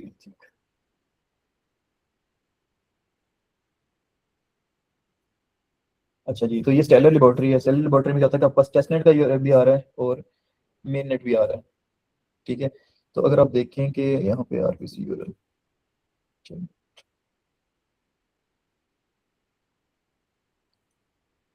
तो ये देखिए इसका टेस्टनेट का यूआरएल आ रहा है आरपीसी का, और इसका मेन नेट के लिए वो कह रहा है कि आप अपना दे दें, और ये फ्यूचर नेट भी आई थिंक ये इनका अपना ही है, तो ये आपको पब्लिक ही दें, ठीक है। इसी तरह अगर हम बात करते हैं सोलाना की,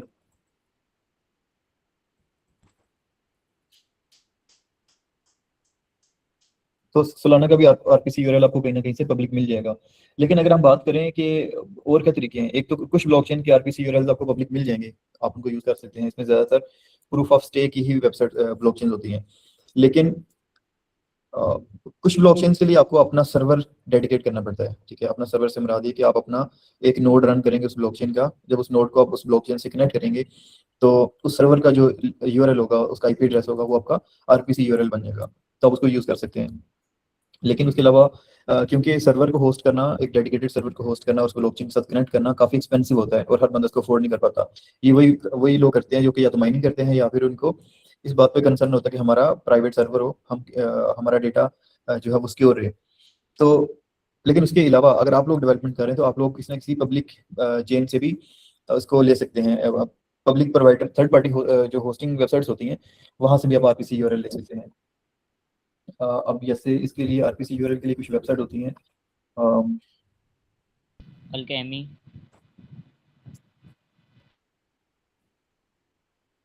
चेन लिस्ट भी आप यूज कर सकते हैं, ठीक है। एल्चमी भी यूज कर सकते हैं, और एक होता है उसका नाम है, मेरे ध्यान से निकल गया, इन्फोरा भी यूज कर सकते हैं, क्विक नोड भी होता है सर। हाँ क्विक नोट भी है, मोरालिस भी है, ठीक है। ये जो मोरालिस है ना, इसका आप लोगों को आइडिया होना चाहिए। मोरालिस बड़ा इंपॉर्टेंट है क्योंकि काफी सारी चेन्स को सपोर्ट करता है। मतलब मल्टी चेन है। इसमें देखें अगर आपकी एक मोरालिस जो है वो सोलाना को भी सपोर्ट कर रहा है, इथेरियम को भी सपोर्ट कर रहा है। ये कौन सी चेन है, बेस चेन आई थिंक ये, और काफी और भी चेन्स को सपोर्ट कर रहा है। तो आपने मतलब एक मोरालिस का अकाउंट बनाना और ये आपको मल्टीपल आरपीसी यूआरएल्स प्रोवाइड कर देगा। फॉर एग्जांपल अगर आप एक वॉलेट एप्लीकेशन बना रहे हैं जहाँ पे मल्टीपल कॉइन्स लोग डिपॉजिट कर सकें, विड्रॉ कर सकें, अपना बैलेंस चेक कर सकें, तो उसके लिए फिर आपको मोरालिस यूज करना पड़ेगा ताकि मल्टीपल कॉइन्स की आपके पास एक्सेस आ जाए, आरपीसी यूआरएल मिल जाए, ठीक है जी। तो इसके अलावा क्विक नोट भी है, क्विक नोट भी आप यूज कर सकते हैं। और इसके अलावा इन्फोरा भी है, इन्फोरा आप यूज़ कर सकते हैं इथेरियम के लिए। और इसके अलावा और भी काफ़ी सारी हैं, तो आप ये सर्च करेंगे तो आपको मिल जाएगी, लेकिन मोरालिस जो है वो ज़रा फेमस है। ठीक है, आरपीसीयूएल की समझ आ गई सबको, या इसमें कोई क्वेश्चन है? प्लीज़ आप लोग क्वेश्चन लाजमी पूछा करें, अगर आपको ज़रा सा भी शक होता है कि नहीं समझाई तो मैं उसको एक्सप्लेन कर दूंगा, कोई इशू वाली बात नहीं है। अच्छा जी, अब हम चलते हैं, अब ये हमारा काम हो गया। अब हम इसको अब करते हैं कि अभी हम क्या करेंगे, टाइम कितना हो गया, हमारे पास सिर्फ 1 घंटा रह गया। अब 1 घंटे के अंदर हम इंशाल्लाह सीखेंगे कि हम हार्ड हैट के अंदर किस तरह से हार्ड हैट को रन कर सकते हैं।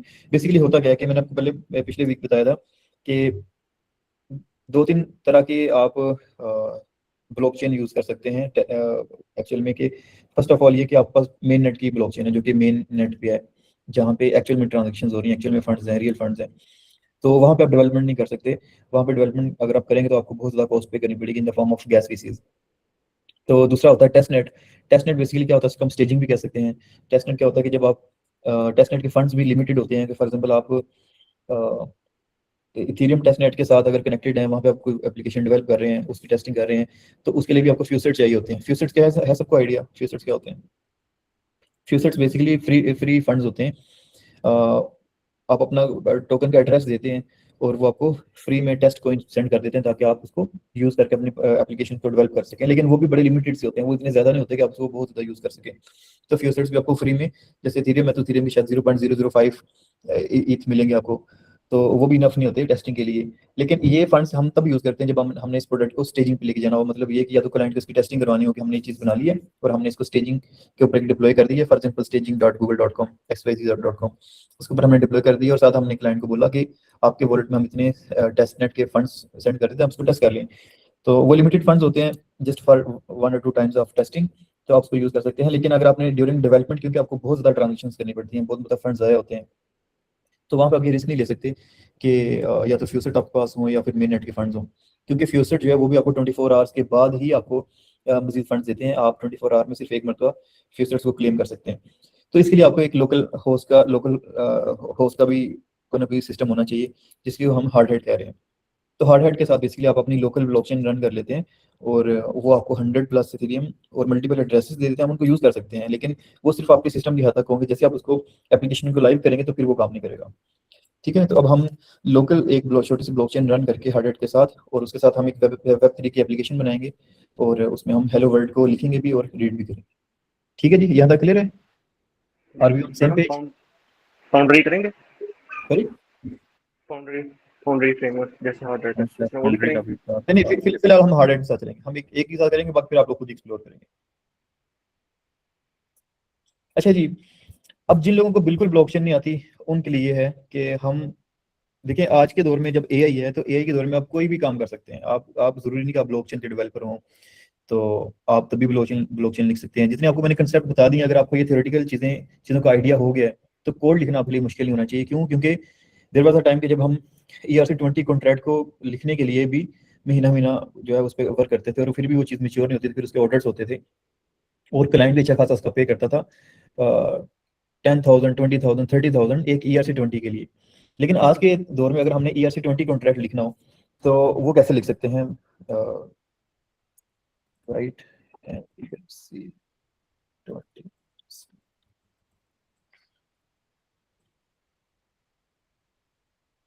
आप सिंपल एक कमांड से उसको लिख सकते हैं। ठीक है, चैट जीपीटी यूज कर लें, क्लाउड यूज कर लें, तो ये आपको यूज कर देगा। अब अभी यहाँ पे एक ओपन ज़ेपलाइन एक लाइब्रेरी है, इसको आपने यूज करना है। ये बेसिकली लाइब्रेरी किस लिए होती है कि इसके अंदर आपने क्या करना है कि पहले हम क्या करते थे कि फॉर एग्जांपल 100 ऑफ लाइंस का कोड लिखते थे ERC-20 को करने के लिए, परफॉर्म करने के लिए।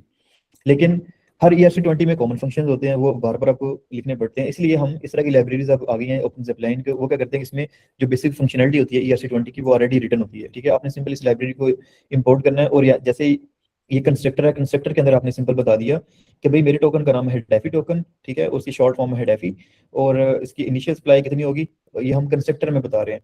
और मतलब ये हमारा टोकन क्रिएट, इतना इतना सा कोड है, और ये हमारा ERC-20 टोकन क्रिएट हो गया। सही है। अब इनिशियल सप्लाई कैसे वर्क करेगी कि जब हम इस टोकन को डिप्लॉय करेंगे ना, तो तब हमसे पूछेगा कि अच्छा इनिशियल सप्लाई बता दो। उस टाइम पे फॉर एग्जांपल हम बताते हैं 21 मिलियन, तो 21 मिलियन के साथ उसको मिंट कर देगा इस टोकन को, और वो बाद में चेंज नहीं होगी। और उसके बदले में क्या मिल जाएगा, एक कॉन्ट्रैक्ट का एड्रेस, और उस कॉन्ट्रैक्ट एड्रेस के साथ फिर हम बाद में उसको अपने वेब3 एप्लीकेशन में यूज करेंगे आरपीसी यूआरएल के साथ। तो बेसिकली अगर आपने एक स्मार्ट कॉन्ट्रैक्ट जो है वो ब्लॉकचेन के ऊपर डिप्लॉय कर दिया, उसमें पेशेंट मैनेजमेंट सिस्टम भी हो सकता है, कोई वोटिंग सिस्टम भी हो सकता है, ERC20 कॉन्ट्रैक्ट भी हो सकता है, या एनएफटी की एप्लीकेशन भी हो सकती है, एनएफटी का कॉन्ट्रैक्ट भी हो सकता है। अब उस कॉन्ट्रैक्ट को आप अपने वेबसाइट के अंदर यूज कैसे करेंगे? फर्स्ट ऑफ ऑल आपके पास वेब3 या ईथरजेएस वगैरह की कोई ना कोई लाइब्रेरी इंस्टॉल होनी चाहिए, कोड के अंदर कोई पैकेज होना चाहिए। और सेकंडली आपके पास क्या होना चाहिए, उसका आरपीसी यूआरएल उस ब्लॉकचेन का जिसके ऊपर ये कॉन्ट्रैक्ट आपने डिप्लॉय किया है। तीसरी चीज आपके पास क्या होनी चाहिए, इस कॉन्ट्रैक्ट का एड्रेस, जो भी इसका एड्रेस होगा वो आपके पास होना चाहिए। तो ये अगर आपके पास चीजें हैं तो आप इसको इजीली इस कॉन्ट्रैक्ट को कॉल कर सकते हैं, इसके फंक्शंस को उसको यूटिलाइज कर सकते हैं। ठीक है जी, जब हम इस कॉन्ट्रैक्ट को डिप्लॉय करेंगे तो ये इस तरह से हमें ये चीजें बना के देगा। डेसिमल्स का किसी को आइडिया, डेसिमल्स क्या होते हैं?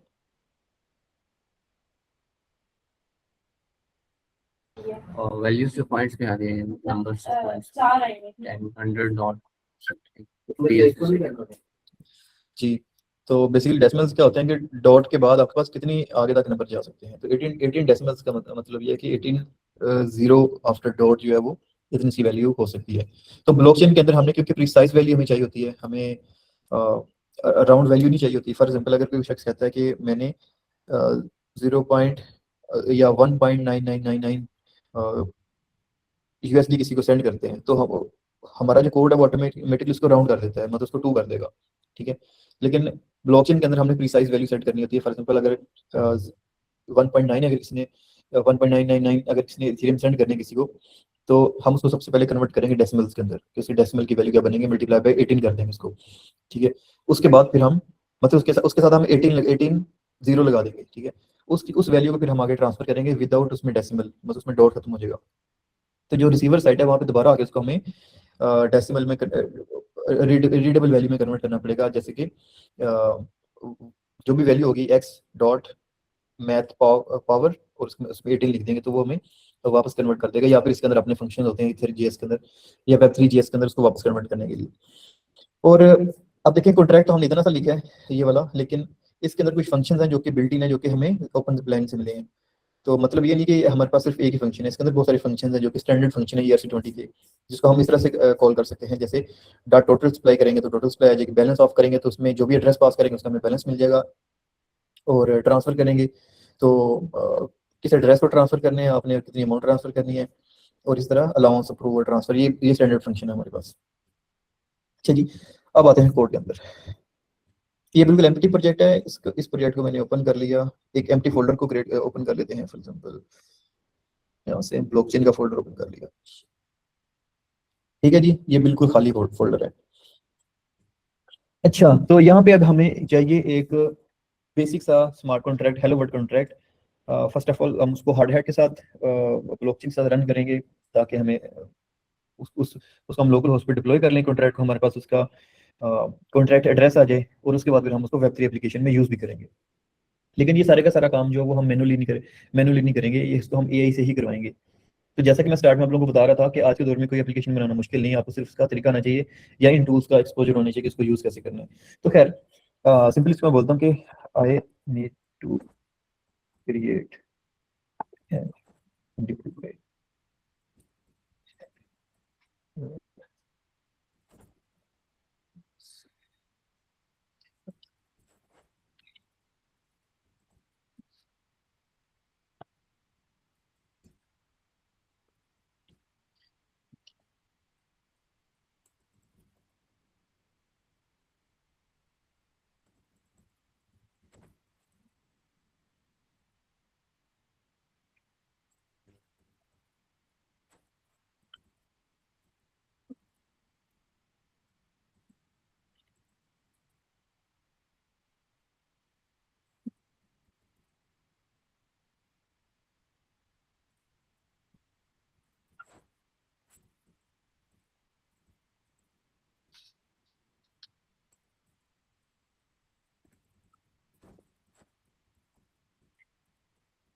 अच्छा जी, अब मैंने क्या अज्यूम किया कि मेरे पास कुछ भी इंस्टॉल नहीं है, और इसमें आई थिंक मुझे याद नहीं इसमें हार्ड हार्ट इंस्टॉल है कि नहीं है, बट मेरे सिस्टम में भी कुछ भी इंस्टॉल नहीं है। बिल्कुल मैंने जीरो लेवल से इसको स्टार्ट किया है, मतलब आपके लेवल पे आके कि जैसे हम एक लेमैन है, हमें कुछ भी आइडिया नहीं है, हम जीरो से चाह रहे हैं कि हम छोटा सा एक स्मार्ट कॉन्ट्रैक्ट बनाएं जो कि हमारे लोकल होस्ट की ब्लॉकचेन के ऊपर रन हो और हम उसमें हेलो वर्ल्ड रीड कर सकें और राइट कर सकें। तो आई होप कि आप लोगों को यहाँ से कोई कन्फ्यूजन नहीं होगी। मतलब बजाय इसके कि मैं कोई एडवांस कॉन्ट्रैक्ट लिखता और उसमें तो उसको किसी टेस्टनेट पे डिप्लॉय करता, मैंने बिल्कुल उसको लोकल उस पर किया, और आप लोग सेम कमांड के साथ अपने सिस्टम पे रन करेंगे तो ये कर देगा काम। ठीक है, इसके बाद थोड़े बहुत एरर्स आएंगे इंशाल्लाह, उसके साथ साथ हम देखते हैं, लेकिन आपका मेन काम जो जो है वो इसी तरह से प्रॉम्प्ट कर देगा। तो आज के दौर में आपको क्रोम एक्सटेंशन बनानी हो, जैसे मेटामास्क है, आपको वेब एप्लीकेशन बनानी हो, मोबाइल एप्लीकेशन बनानी हो, डेस्कटॉप एप्लीकेशन बनानी हो, आप लोगों को चाहिए कि आप लोग लैंग्वेज इंडिपेंडेंट हो जाएं। लैंग्वेज हम बाद में सीख लेंगे, पता होना चाहिए कि रिएक्ट किस तरह से काम करती है, नेक्स्ट किस तरह से काम करती है, लेकिन इनिशियली आप लोग there should be no bottleneck कि आप जो आपको ब्लॉक करे कोई भी एप्लीकेशन क्रिएट करने से। एग्री इस बात पे? जी सर। तो इस इंटर्नशिप का पर्पस भी ये है कि आप लोगों को इन चीज़ों का एक्सपोजर देना कि आजकल एप्लीकेशन इस तरीके से बन रही है। आज के दौर में मैं पूरा मंथ नहीं लगा सकता ERC20 को बनाने के लिए, बहुत सारे शॉर्टकट्स हैं। इवन कि ओपन ज़ेप्लिन जो है वो एक लाइब्रेरी है जिसमें मैंने आपको बताया, वो हमें 3-4 लाइनों के कोड में ERC20 कॉन्ट्रैक्ट क्रिएट कर देती है। लेकिन उससे भी आगे की क्या चीज़ है, ये जो AI टूल्स होते हैं, LLMs हैं, जैसे मैं अभी कर्सर यूज़ कर रहा हूँ, आप लोग कोई और भी यूज़ कर सकते हैं, क्लाउड यूज़ कर सकते हैं। तो आप इन टूल्स के साथ मजीद अपना टाइम सेव कर सकते हैं। ठीक है, ना सिर्फ ERC20 कॉन्ट्रैक्ट सेव कर सकते क्रिएट कर सकते हैं, बल्कि इनकी वेब 3 एप्लीकेशंस में इंटीग्रेशन भी कर सकते हैं। तो एज अ ब्लॉकचेन डेवलपर आज के दौर में आपको खाली स्मार्ट कॉन्ट्रैक्ट आना इनफ नहीं है, आपको साथ वेब 3 की इंटीग्रेशन भी आनी चाहिए।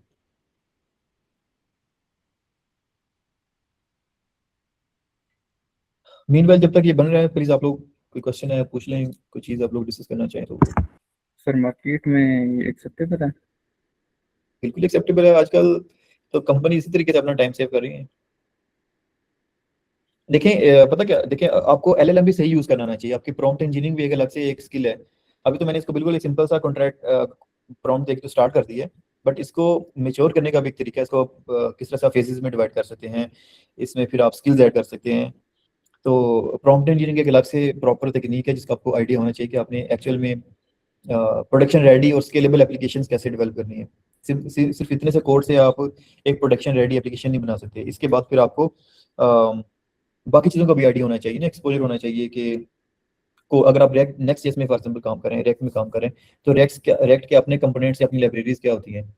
फॉर एग्जांपल डेटाबेसेस का आपको बेसिक आइडिया होना चाहिए कि मोंगोडीबी कैसे वर्क करती है, SQL डेटाबेस कैसे करती है, मोंगोडीबी SQL को डिप्लॉय करने के लिए कौन कौन सी अभी टूल्स अवेलेबल हैं, जैसे सुपरबेस है, नियोन है। इसके अलावा नेक्स्ट जेएस या रिएक्ट जेएस, इसमें से लेटेस्ट फ्रेमवर्क कौन सा चल रहा है, जैसे नेक्स्ट चल रहा है। अब नेक्स्ट के अंदर आप इसको प्रोडक्शन रेडी बनाने के लिए क्या कर सकते हैं, तो आपको और उसमें यूजर एक्सपीरियंस कैसे इनहांस कर सकते हैं, तो आपको उसमें सॉकेट्स का आइडिया होना चाहिए, रिडक्स स्टेट मैनेजमेंट का आइडिया होना चाहिए, लोकल स्टेट ग्लोबल स्टेट क्या होता है इसका थोड़ा बहुत आइडिया होना चाहिए। बट स्टिल अगर आपको इन चीज़ों का बिल्कुल भी आइडिया नहीं है तो फिर आपने क्या करना है, फिर आपने सिंपली क्या करना है कि इधर ही जाना है GPT के पास। ठीक है, GPT को जाके आपने बोलना है, आपने GPT को जाके ये नहीं बोलना कि मुझे ये एप्लीकेशन बना दो, जैसे मैंने ये बोला कि भाई ये बना दो, ये तो मैंने उसको एक सिंपल सा ऑर्डर दे दिया कि आप बनाओ, और उसने बनाना स्टार्ट कर दिया। आप इसको दूसरे तरीके से बोलेंगे, GPT को आप ये बोलेंगे कि भाई मुझे कुछ नहीं आता, मैंने ब्लॉकचेन के अंदर ये मेरे क्लाइंट की रिक्वायरमेंट है कि एक वॉलेट एप्लीकेशन बनानी है। ठीक है, मोबाइल ऐप वॉलेट भी बनाना है और इसका वेब भी बनाना है, लेकिन मुझे इन टेक्नोलॉजीज का बिल्कुल भी आइडिया नहीं है। तो सबसे पहले मेरी हेल्प करो इसको डिसाइड करने में, और मैं इसको लेटेस्ट टेक्नोलॉजीज पे ही बनाना चाह रहा हूँ। तो फिर वो आपके साथ डिस्कशन पे आएगा, सजेशन पे आएगा, आपको बोलेगा कि अच्छा इसमें नेक्स्ट जेएस यूज करते हैं। फिर आपको बताएगा कि अच्छा मोबाइल एप्लीकेशन बना रहे हैं तो इसमें आप एक्सपो यूज कर लें, क्योंकि आप वो आपके नेक्स्ट जेएस की कोड के साथ ही कंपेटेबल हो गया, उसी कोड बेस में ही वो बन जाएगा, उस पर आ जाएगा। तो फिर आप वो सारी चीज़ें फिर आप बोलेंगे अच्छा इसका यूजर एक्सपीरियंस मैंने इन्हांस करना है कि यूजर जो बिल्कुल एक्सपीरियंस स्मूथ हो, फिर उसकी कलर स्कीम वगैरह ज़बरदस्त हो। अगर आपको कोई क्वेश्चन है GPT को आप बोलेंगे कि अगर आपका कोई क्वेश्चन है तो आप मुझसे पूछ लें, तो फिर वो बोलेगा कि आपकी कलर स्कीम क्या है, कोई मुझे आइडिया बता दो जो कलर स्कीम आप पसंद करते हो। अगर आपको क्लाइंट ने कोई दिया हो तो आप उसको बता देंगे। इस तरह से क्या होगा कि पूरा एक प्रोजेक्ट का प्लान फाइनल हो जाएगा GPT के एक थ्रेड के अंदर। ठीक है, अब उसको आप फिर बोलोगे कि चलो ठीक है, अब हम इसको फेजेस में डिवाइड करते हैं। ठीक है, तो फेजेस में डिवाइड करने के बाद आप क्या करेंगे कि उस सारे प्लान को ला के इसमें यहाँ पे एक .md फाइल बनाएंगे, जिसको हम कहते हैं plan.md, या कोई भी फाइल बना सकते हैं। वो वहाँ पे सारा वो कोड पेस्ट कर देंगे, और यहाँ पे कर्सर को बोलेंगे कि ये हमारी प्लान की फाइल है, इसमें फेज 1 के साथ काम करना स्टार्ट कर दो। तो वो क्या करेगा, फेज 1 को कम्प्लीटली डेवलप कर देगा। ठीक है, तो इसमें फिर आपके पास जीरो नॉलेज था, आपके पास नेक्स्ट का भी पता नहीं था, आपको डिटेक्स का भी पता नहीं था, लेकिन एट द एंड आपके पास जो एप्लीकेशन आ गई वो काफ़ी ज़्यादा स्टेबल होगी और production ready, near to production ready होगी। इस बात की समझ आई सबको?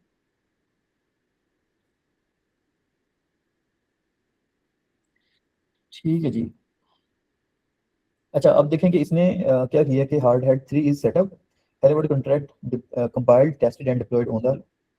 अच्छा, इसने क्या किया कि इसने एक तो कॉन्ट्रैक्ट को लिख भी दिया है, डिप्लॉय भी कर दिया, उसको टेस्ट भी कर लिया, इसने सारे काम कर दिए और इसने हमें साथ ये वाली कमांड्स भी दे दी हैं कि आप इन कमांड्स के साथ इनको खुद भी कर सकते हो। ठीक है जी। तो अब हम क्या करते हैं कि यहाँ पे आते हैं डॉक्यूमेंट्स।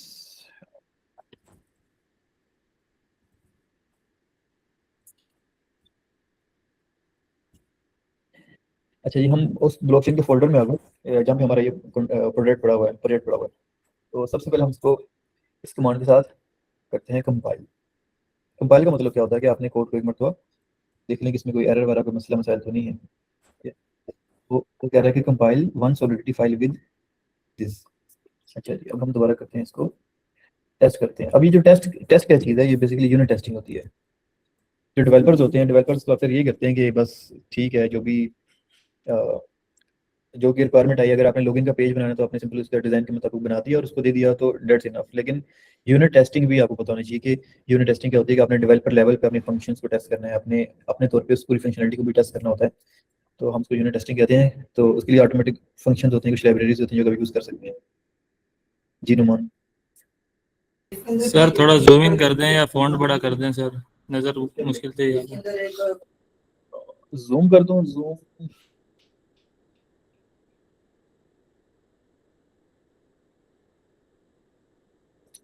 ये तो फुल जूम है, अब नहीं क्लियर नजर आ रही स्क्रीन? आप सबको नजर आ रही है? ये वाला सही है सर, वो दूसरे वाले की बात कर रहा था, कमांड प्रॉम्प्ट। इसकी बात कर रहे हैं ना आप? जी सर, इसको थोड़ा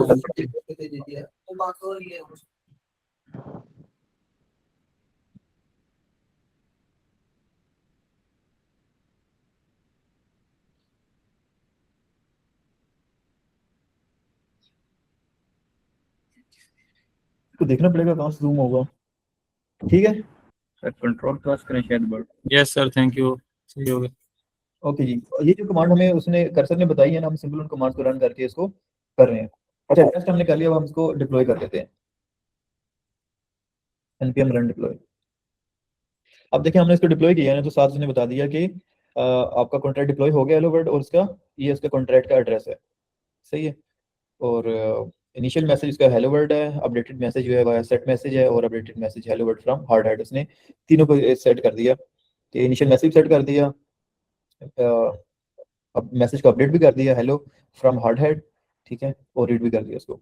तो ये हमारा मतलब हमारा इसका बेसिक सा कंप्लीट हो गया।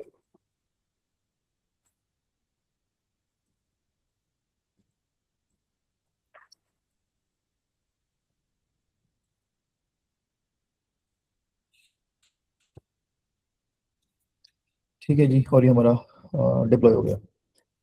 तो ये बेसिकली हमने एक लोकल ब्लॉकचेन रन की है और उस ब्लॉकचेन के साथ हमने इसको कर लिया। अच्छा, इसमें अब एक और भी चीज़ देखते हैं कि सॉरी,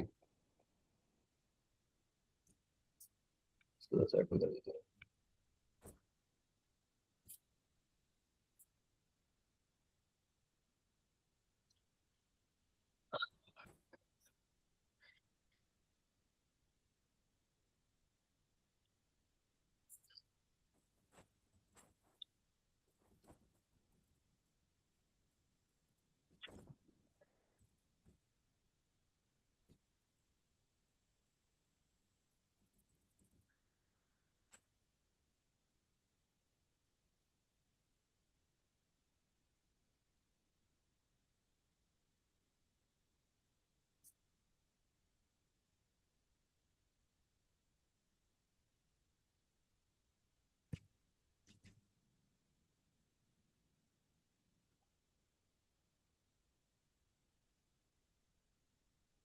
अच्छा जी, ये कोड आई थिंक पता नहीं क्यों ऐड हो गया, लेकिन अब हमने देखना है कि हमारा जो हार्ड हैट है, जो सर्वर लोकल ब्लॉकचेन है, उसको देख लेते हैं। तो यहाँ पे आके हम एक नई टैब ऐड कर लेते हैं, शेल न्यू टैब। एक मिनट। अब देखें कि हमारा हार्ड हैट जो लोकल ब्लॉकचेन थी, उसके अंदर हमें उसने बता दिया कि आपके पास ये वाले अकाउंट्स पड़े हुए हैं, ठीक है। अब इन अकाउंट्स में आपको उसने अकाउंट की प्राइवेट पब्लिक की भी दे दी है और उसके साथ प्राइवेट की भी दे दी है। इसके अंदर उसने 1000 इथेरियम का 10,000 इथेरियम का बैलेंस भी आपको दे दिया है। तो आप इस बैलेंस को यूज़ करके आप इस ब्लॉकचेन के साथ काम कर सकते हैं, ठीक है। इसको टेस्टिंग के पर्पज के लिए यूज़ कर सकते हैं। इसी तरह उसने एक और भी कमांड दी है हमें कि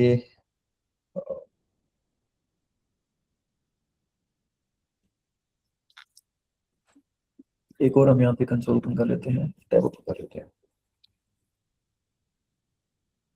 तो यहाँ पे आपके पास ये हार्ड हैट की कंसोल आ जाएगी। कंसोल से मिला देगी जो भी इसके लोग्स वगैरह क्रिएट होंगे, जब उसके डिप्लॉयमेंट्स वगैरह कर रहे होंगे तो साथ साथ आपके पास लोग्स यहाँ पे आते रहेंगे। सही है जी।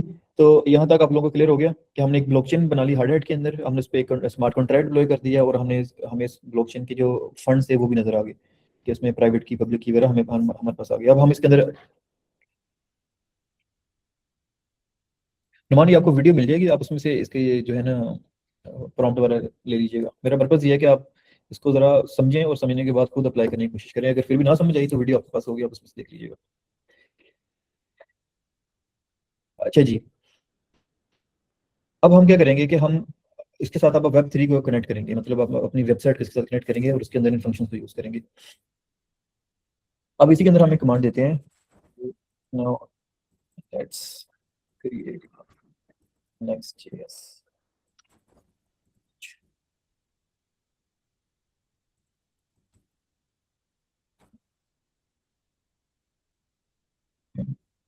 use these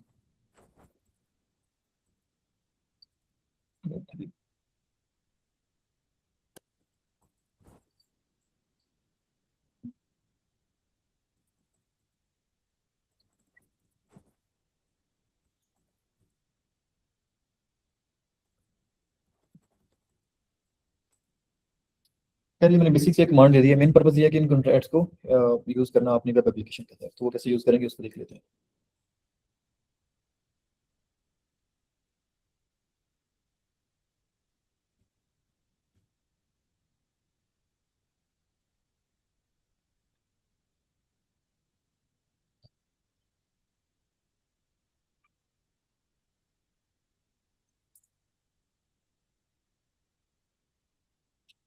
आप लोगों में से किसने अभी तक इस पे काम नहीं किया, नेक्स्ट जेएस पे या रेक पे या वेब डेवलपमेंट पे?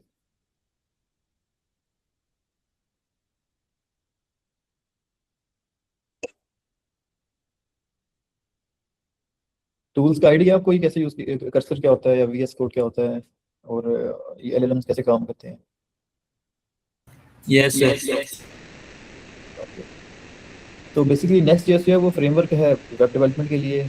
सिंपल मैंने आपके सामने एक वेबसाइट क्रिएट की है। अगर आप इसको मजीद एडवांस वेब डेवलपमेंट सीखना चाह रहे हैं तो हमारा जो यूट्यूब चैनल है वहाँ पे इससे रिलेटेड जो रिकॉर्डेड वीडियोज़ वो पड़ी हुई हैं वो देख सकते हैं आप जाके।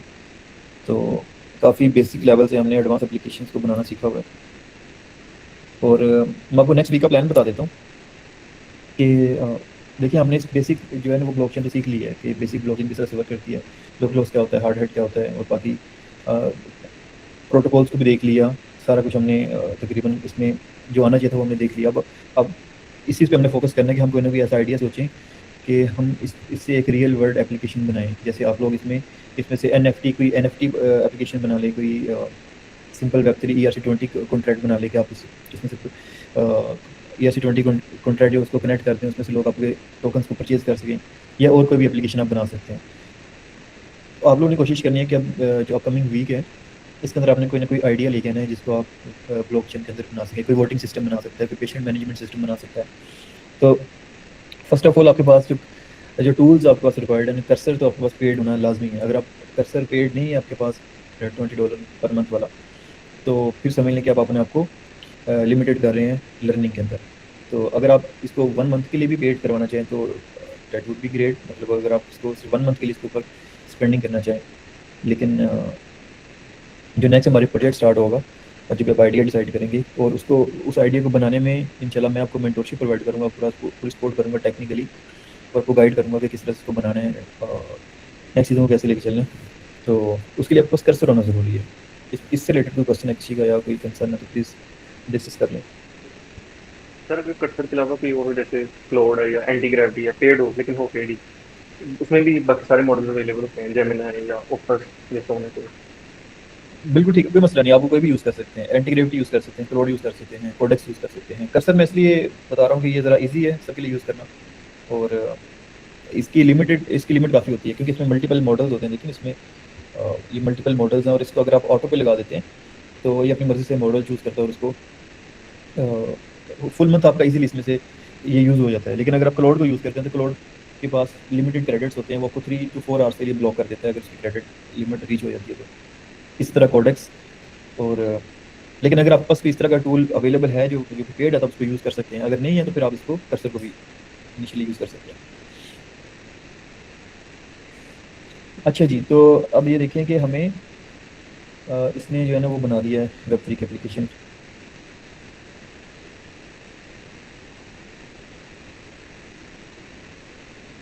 अब इसमें 3 कमांड दी हैं हमें कि हमें 3 टर्मिनल ओपन करने पड़ेंगे। फर्स्ट ऑफ ऑल हमें ओपन करना पड़ेगा हार्ड हैट चेन जो कि हमारी ऑलरेडी रन हो रही है। हम इसको दोबारा बंद करके दोबारा ओपन कर लेते हैं।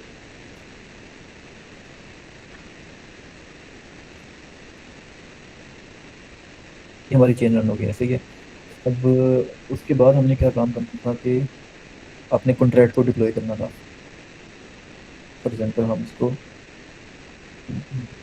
यहाँ पे डिप्लॉय कर लेते हैं, इसको बंद कर देते हैं कंसोल। यहाँ पे हम इसको डिप्लॉय कर लेते हैं कॉन्ट्रैक्ट को। अब ये देखिए हमारे पास ये कॉन्ट्रैक्ट एड्रेस आ गया, इसको कॉपी कर लेते हैं कॉन्ट्रैक्ट एड्रेस को। अब वापस इधर आते हैं। अब वो कह रहा है कि deploy contract right front end dot env local.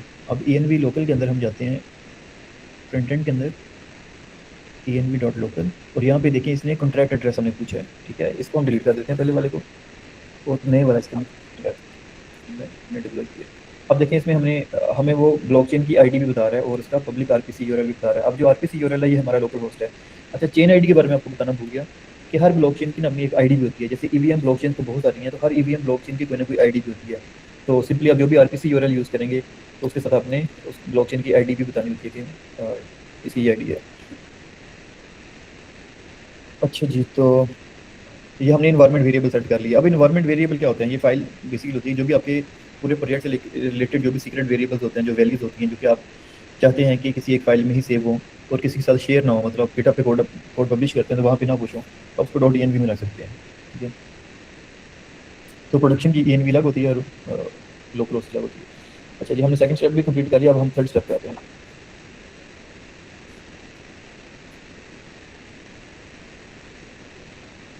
इधर इसको रन कर लेते हैं, बल्कि ना इधर टूल क्लिक कर लेते हैं, यहाँ पे रन कर लेते हैं। तो अब ये देखें कि पहली टैब में हमारी वेबसाइट रन हो रही है। सेकंड टैब में हमने क्या किया था, हमारा जो हार्ड हैट की ब्लॉकचेन है वो यहाँ पे रन हो रही है और साथ में इसके लॉग्स भी मिल रहे हैं। जब भी हमने कॉन्ट्रैक्ट डिप्लॉय किया साथ उसने बता दिया कि ये कॉन्ट्रैक्ट इस पर डिप्लॉय हुए हैं। और थर्ड पे हमने सिंपल उस कॉन्ट्रैक्ट को डिप्लॉय किया। अब ये जो हमने वेबसाइट रन की है ये हमारा 3000 पोर्ट पे रन हो रही है। तो वेबसाइट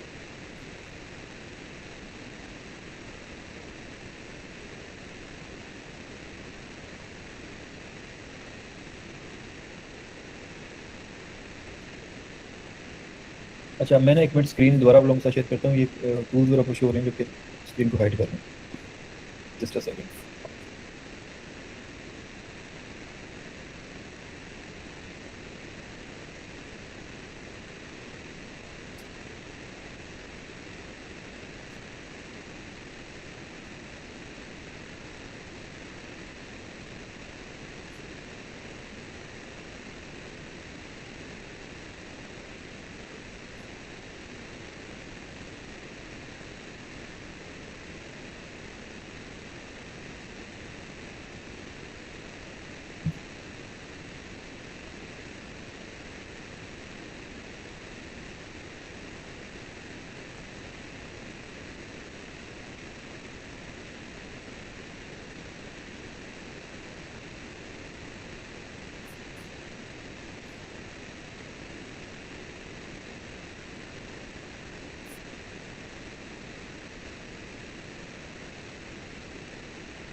जी स्क्रीन नजर आ रही है सबको? ओके जी, ये सारी चीज़ें मैं बंद कर देता हूँ जो हमने पहले की थी।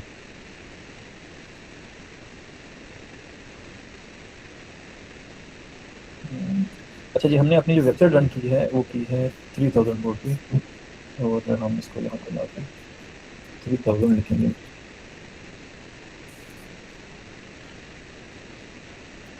अभी सिंपल सी एप्लीकेशन बनी है, इसने हमें बना के दी है, और इसमें जो है ना वो ऐसे हम कुछ भी लिखते हैं तो अभी फ़िलहाल इसलिए नहीं होगा क्योंकि हमारा वॉलेट इसके साथ कनेक्टेड नहीं है।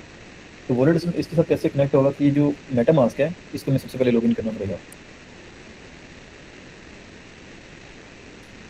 ठीक है जी, अब मेटामास्क के अंदर जाके हमें एक नया अकाउंट ऐड करना पड़ेगा। सबसे पहले तो नया नेटवर्क ऐड करना पड़ेगा। मैनेज नेटवर्क में जाके ऐड कस्टम नेटवर्क। ठीक है, अब कस्टम नेटवर्क हम कौन सा ऐड करेंगे जो कि हमें इसने बताया था।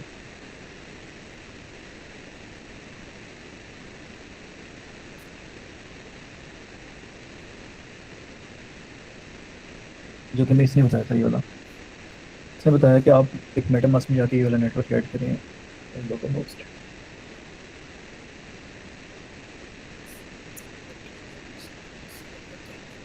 अच्छा जी, यहाँ पे आके नेटवर्क का नाम रख देते हैं लोकल होस्ट, और इसका जो RPC है ये वाला।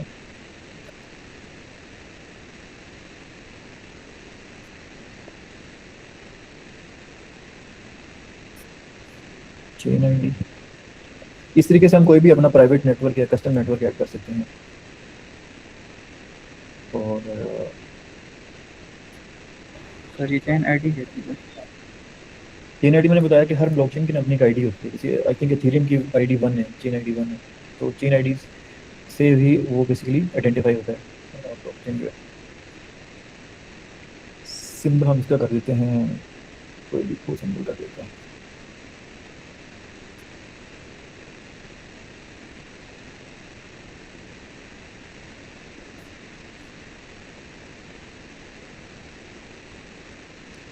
तो जी कस्टम, ये हमारा नेटवर्क आ गया, कस्टम नेटवर्क। यहाँ पे आके अब यहाँ पे हमने एक नया अकाउंट ऐड करना है, ऐड अकाउंट।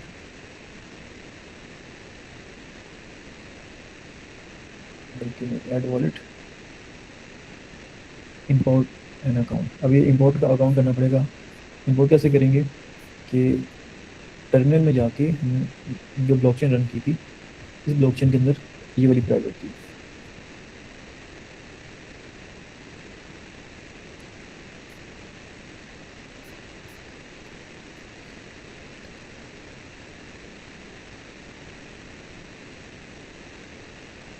ठीक है,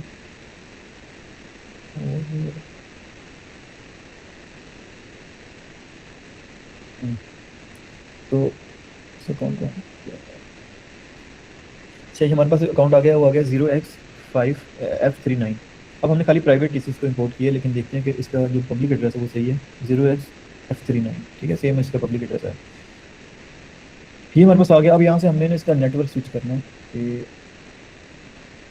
तो मैंने अपडेट कर दिया थोड़ा सा इसको, तो नेटवर्क्स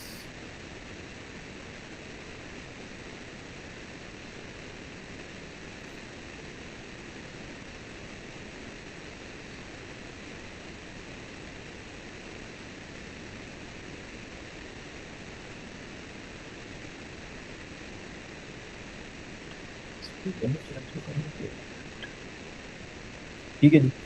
अब ये देखें कि हमारे पास ना जो भी हमने अकाउंट में इंपोर्ट किया था, वहाँ से हमारे पास इसके अंदर 10,000 गो रखे हुए हैं। अभी ये जो गो है ये क्या चीज़ है? बेसिकली जब हमने नेटवर्क ऐड किया था ना, तो हमने बताना होता है कि इस नेटवर्क के ऊपर जो नेटिव टोकन है, जो नेटिव कॉइन है, तो उसका क्या नाम है। हम उसको बाय डिफ़ॉल्ट उसका नाम होगा इथेरियम, लेकिन हम जो भी ब्लॉकचेन अपनी बनाएंगे या रन करेंगे उसको हम कोई भी इसका नाम दे सकते हैं। तो हमने इसका नाम दे दिया गो। तो ये जो गो टोकन है इसके हमारे पास 10,000 पड़े हुए हैं। क्यों? क्योंकि हमने इस एड्रेस को इम्पोर्ट किया था और इसके अंदर ये 10,000 पड़े हुए हैं लोकल होस्ट में। तो इसलिए यहाँ पे ये 10,000 आ गए। यहाँ पे समझ आ गई सबको कि नहीं आई? यहाँ तक कोई कन्फ्यूजन हो तो प्लीज़ पूछ लें।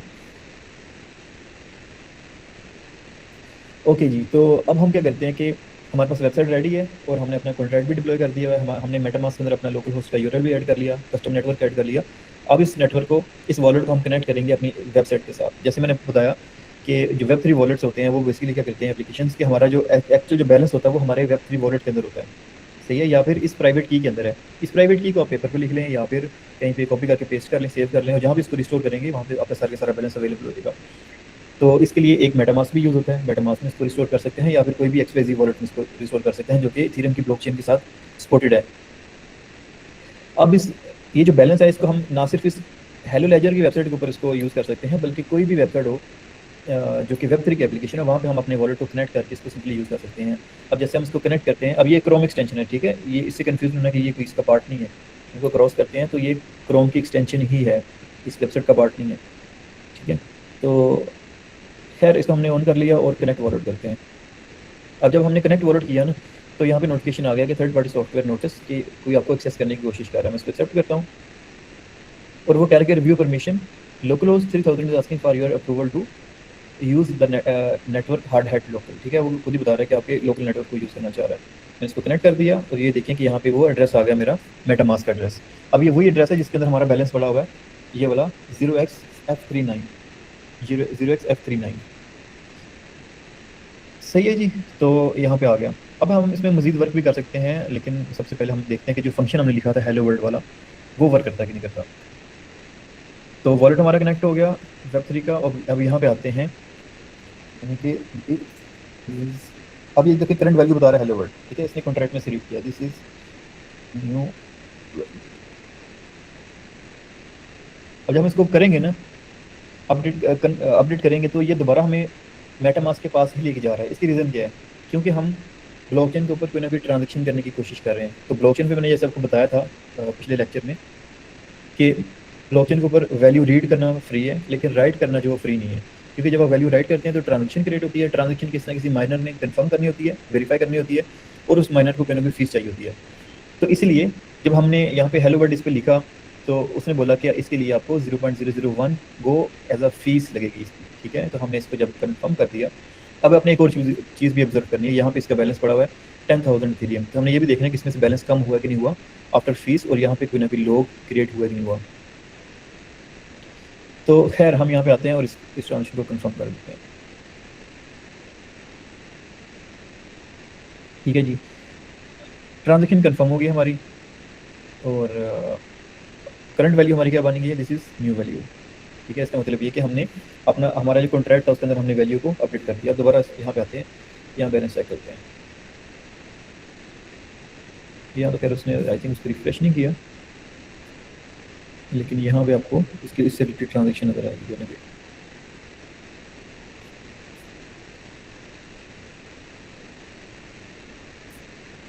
और इसको रिफ्रेश करते हैं, दिस इज न्यू वैल्यू। खैर हमारी ट्रांजेक्शन राइट हो गई है। और इस तरह अगर हम यहाँ पे आगे देखेंगे तो हमारे जो बैलेंस है वो 10,000 से कम होके इतना रह गया, क्योंकि इसमें से फीस कटी है। यहाँ तक किसी को अगर कोई कंफ्यूजन है, कोई चीज़ नहीं क्लियर, तो बता दें जी। क्वेश्चन है ऐसा आपका? तो कल आपने ना 3 स्टेप्स बताए थे, video sign out and submit वाला। तो वो यहाँ पे रिलेट किस तरह हो रहे हैं? वो यहाँ पे इस तरह से रिलेट हो रहे हैं। देखिए फर्स्ट ऑफ ऑल हमने यहाँ पे वैल्यू बता दी कि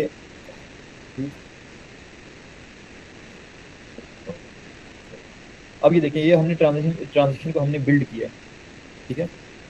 बिल्ड से मराद है कि आपने बता दिया कि हमने ट्रांजेक्शन में क्या करना है, किसी को बैलेंस सेंड करना है या कोई नया मैसेज किसी वेरिएबल में राइट करवाना है। तो यहाँ पे हमने ट्रांजेक्शन को बिल्ड कर दिया। जैसे हम इसको अपडेट करेंगे तो वो साथ ही क्या करेगा कि अभी क्योंकि ये डिसेबल इसलिए हुआ क्योंकि हमारा वॉलेट कनेक्टेड नहीं है, इस वॉलेट की स्टेट को कनेक्टेड रखने के लिए फिर आपको एडिशनल वर्क करना पड़ता है। खैर अब देखिए हमने कनेक्ट कर लिया, हमने बैलेंस यहाँ पे मैसेज लिख दिया। अब जैसे इसको हम अपडेट करेंगे ना, तो इसका मतलब ये कि हमारी प्राइवेट की में से ब्लॉकचेन के ऊपर एक ट्रांजेक्शन जो है वो साइन होने जा रही है। तो सबसे पहले हमने ट्रांजेक्शन को बिल्ड कर लिया, उसमें जो भी इन्फॉर्मेशन लिखनी थी वो लिख ली। उसके बाद हम तो क्या करेंगे, साइन करेंगे उस ट्रांजेक्शन को विद ओवर प्राइवेट की। तो इसको हम कहते हैं कि साइनिंग। और जब साइनिंग हो जाएगी तो साइनिंग के बाद ट्रांजेक्शन सबमिट हो जाएगी नेटवर्क के अंदर। मतलब ये कि ट्रांजेक्शन जो है वो माइनर्स के पास चली जाएगी कि वो उसको माइन कर दे। तो ये तीनों स्टेप इसके अंदर हो जाएंगे जी। इसके अलावा कोई क्वेश्चन है तो फिर हम थोड़ा सा एडवांस करते हैं। क्या टाइम हो गया, 10 मिनट रह गए बस। जी ऐसा बाकी सबको सारा कुछ आ गया, किसी का कोई क्वेश्चन नहीं है? सर ये इसमें जो ट्रांजैक्शंस की एक चेन जो बनती है ना, जो ब्लॉक्स में होते हैं फिर चेन बनते हैं, वो हम कहाँ पे देख सकते हैं या उसको किस तरह से एक्सेस कर सकते हैं इसमें, या वो वाली फंक्शनैलिटी नहीं डाली अभी तक?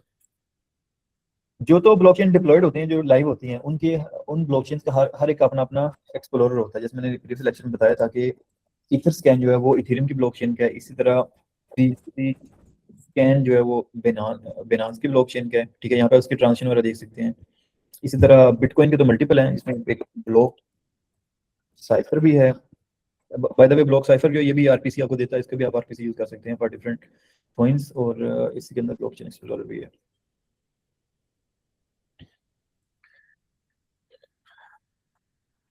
तो ये देखेंगे यहाँ पे आपको ब्लॉक बिटकॉइन की ट्रांजेक्शन नजर आना शुरू हो जाएंगी। इसी तरह blockchain.com भी है, या BTC, यहाँ पे blockchain.com भी आ जाएगा। तो यहाँ पे आपको इसकी ट्रांजेक्शन नजर आना शुरू हो जाएंगी। ठीक है, ये उनके एक्सप्लोरर हैं जो कि लाइव ब्लॉकचेन है। ठीक है, मगर हमने क्योंकि अभी लोकल ब्लॉकचेन रन की है, हमें इसका एक्सप्लोरर बनाना पड़ेगा। इसके एक्सप्लोरर पब्लिक एक्सप्लोरर पर भी आपको मिल जाते हैं। गिटहब के ऊपर काफ़ी सारे एक्सप्लोरर आपको फ्री में मिल जाएंगे, उनका कोड मिल जाएगा, जहाँ पे आप उनकी कन्फिग्रेशन में सिर्फ अपना आरपीसी यूआरएल और ब्लॉक जो चेन आईडी है वो बताएंगे, तो वो ऑटोमेटिकली आपकी जो लोकल होस्ट की ब्लॉकचेन है उसकी ट्रांजेक्शन को यूआई में दिखाना शुरू कर देंगे। सिंपल वेब एप्लीकेशन होती है, तो वो आप खुद भी बना सकते हैं, उसे भी बनवा सकते हैं।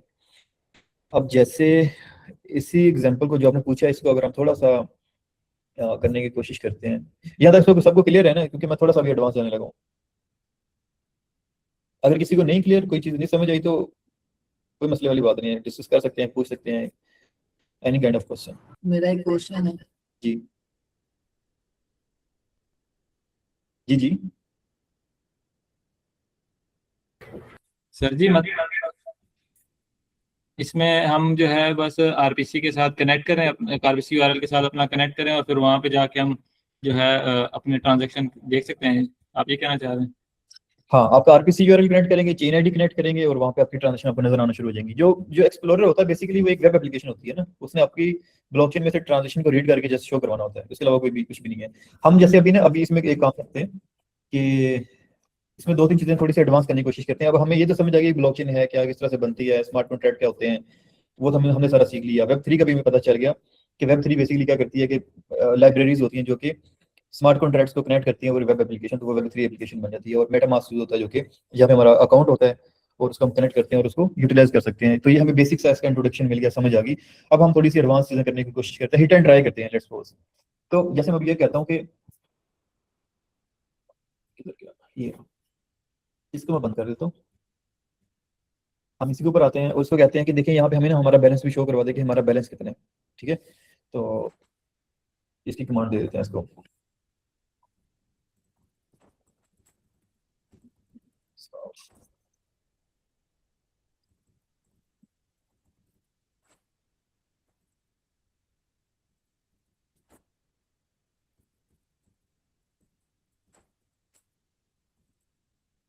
गो, तो हमने कॉइन का नाम इथेरियम की जगह गो रख लिया हुआ है।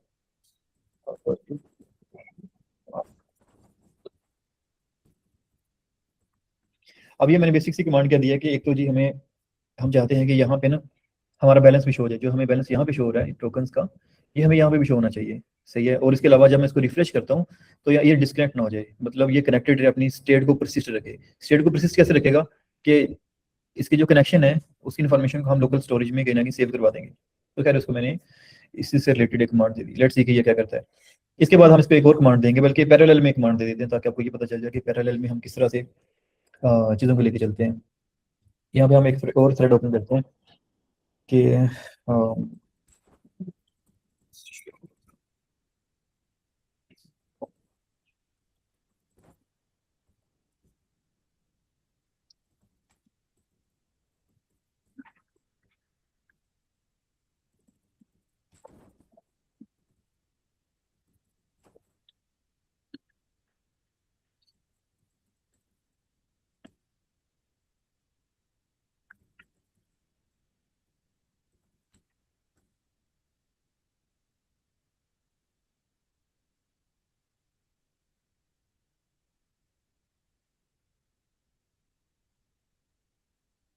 अब देखते हैं इसने क्या किया कि फर्स्ट ऑफ ऑल हम इसको रिफ्रेश कर लेते हैं और कनेक्ट कर लेते हैं।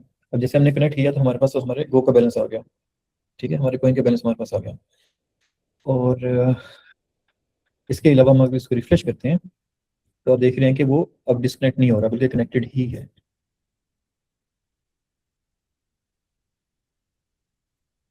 अब इसके अलावा मैंने जो कमांड दी वो क्या करेगी, वो यहाँ पे नया मेन्यू क्रिएट कर देगी एक्सप्लोरर का, ब्लॉकचेन एक्सप्लोरर का, और वहाँ पे हमें अपनी ब्लॉकचेन से रिलेटेड सारी ट्रांजेक्शन नजर आ रही होंगी। जैसे हम कोई ट्रांजेक्शन करेंगे वहाँ पे हमें नजर आ रही होगी। तो देखते हैं कि वो क्या करती है अभी। अच्छा, ये जो काम अभी हम कर रहे हैं ना, ये काम अगर हम एआई के अलावा करें तो बहुत ज़्यादा टाइम लगता है। ये एक्सप्लोरर बनाना भी मुश्किल काम है। इसके अलावा इसमें बहुत सारे मसले मसाइल आते हैं कि वॉलेट को कनेक्ट करना, ट्रांजेक्शन करना, इसमें काफ़ी सारी चीज़ें मसला करती हैं। तो मैनुअल जो कोडिंग थी वो बहुत ज़्यादा स्लो थी और डिफिकल्ट थी, लेकिन एआई से ये चीज़ें बहुत ज़्यादा आसान हो गई हैं।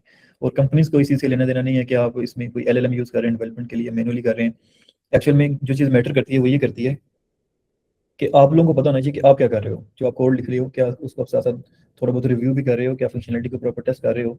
ऐसा तो नहीं है कि जैसे कोई बंदा यहाँ पे अपना वॉलेट कनेक्ट करता है और आप उसकी प्राइवेट की या दूसरी चीज़ों को भी कंसोल करवा रहे हो, या हैकिंग से रिलेटेड तो चीज़ें नहीं, आप सिक्योरिटी वगैरह से रिलेटेड चीज़ों को माइंड में रख के ही डेवलपमेंट कर रहे हो, तो वो चीज़ें ज़रा मैटर करती हैं। ठीक है, आप देखेंगे इसने होम का पेज और एक्सप्लोरर ऐड कर दिया, और आई थिंक इसने कंप्लीट कर दिया।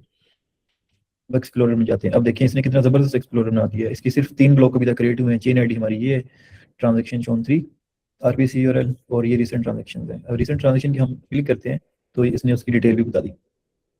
ठीक है, और ये रिसेंट ब्लॉक्स। अब ब्लॉक्स क्या होते हैं, ट्रांजेक्शन्स क्या होती हैं, इसका तो सबको आइडिया है ना, ये इस पर कोई एक्सप्लेनेशन चाहिए?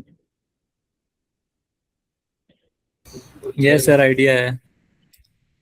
ठीक है जी, इसमें कोई और चीज़ बता दें इसमें। अब आपको आइडिया हो गया कि हम कुछ भी कर सकते हैं। ठीक है, कर्सर के साथ या एलएलएम्स के साथ, वेब कोडिंग के साथ हम कुछ भी करवा सकते हैं, कुछ भी लिख सकते हैं, कोई नया पेज बना सकते हैं, फंक्शनलिटी ऐड कर सकते हैं। जैसा हम चाहते हैं यहाँ पे हमें जो है एक सर्च बार लगा दे ताकि हम ट्रांजेक्शन की डिटेल कर सकें, तो हम वो भी कर लेते हैं। फॉर एग्जाम्पल जैसे आप लोग सिर्फ लर्निंग के लिए ना,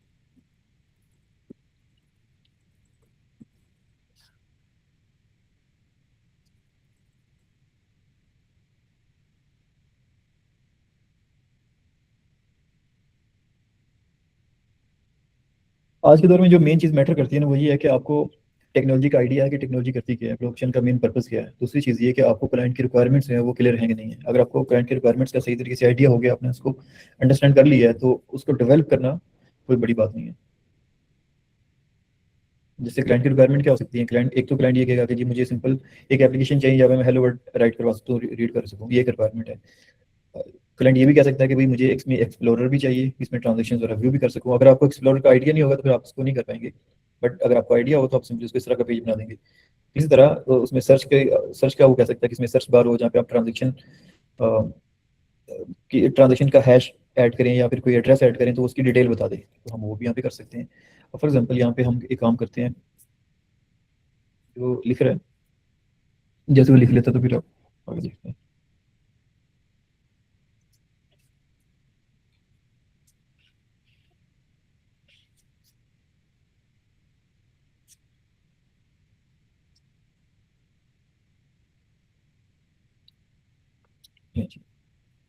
अब इसने हमें उसकी डिटेल भी बता दिया। रिसेंट ट्रांजेक्शन फॉर एग्जांपल ये ट्रांजेक्शन का हैश है, इसको कॉपी कर लेते हैं और इसी के अंदर पेस्ट कर देते हैं। तो ये हमें इसने इसकी डिटेल बता दी ट्रांजेक्शन की, फ्रॉम एड्रेस टू एड्रेस, कितनी वैल्यू ट्रांसफर हुई, बहुत सारा। और हम इसका इस एड्रेस को कॉपी करके इसकी डिटेल लेते हैं, इसकी डिटेल भी बता देगा कि ये एड्रेस है, अभी करंट इसका बैलेंस इतना है और ये इसने रिसेंट ट्रांजेक्शन की है। ठीक है, एक्सप्लोर को बनाना कोई बड़ी बात नहीं है। अब आपको मैं एक क्या कहते हैं कि बोनस ट्रिक बता देता हूँ कि फॉर एग्जांपल क्या हो सकती है।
अच्छा, आप लोग ना जब आप वेब एप्लीकेशन बनाना स्टार्ट करेंगे तो आप लोगों ने क्या करना है, चैट जीपीटी को साइड बाय साइड यूज़ करना है डिज़ाइन के लिए। इससे पहले हम कैसे कैसे डिज़ाइन बनाते थे कि यूआई यूएक्स के लिए अलग से एक डेवलपर डिज़ाइनर होता था जो कि आपको पूरी एप्लीकेशन का डिज़ाइन बना के देता था।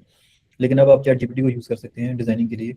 तो डिज़ाइन पहले बनाने का फ़ायदा क्या होता है कि आपको पूरी एक पिक्चर नज़र आ जाती है कि एक्चुअल में मेरी वेबसाइट किस तरह से नज़र आएगी, उसका डिज़ाइन किस तरह से होगा, यूज़र एक्सपीरियंस कैसा होगा।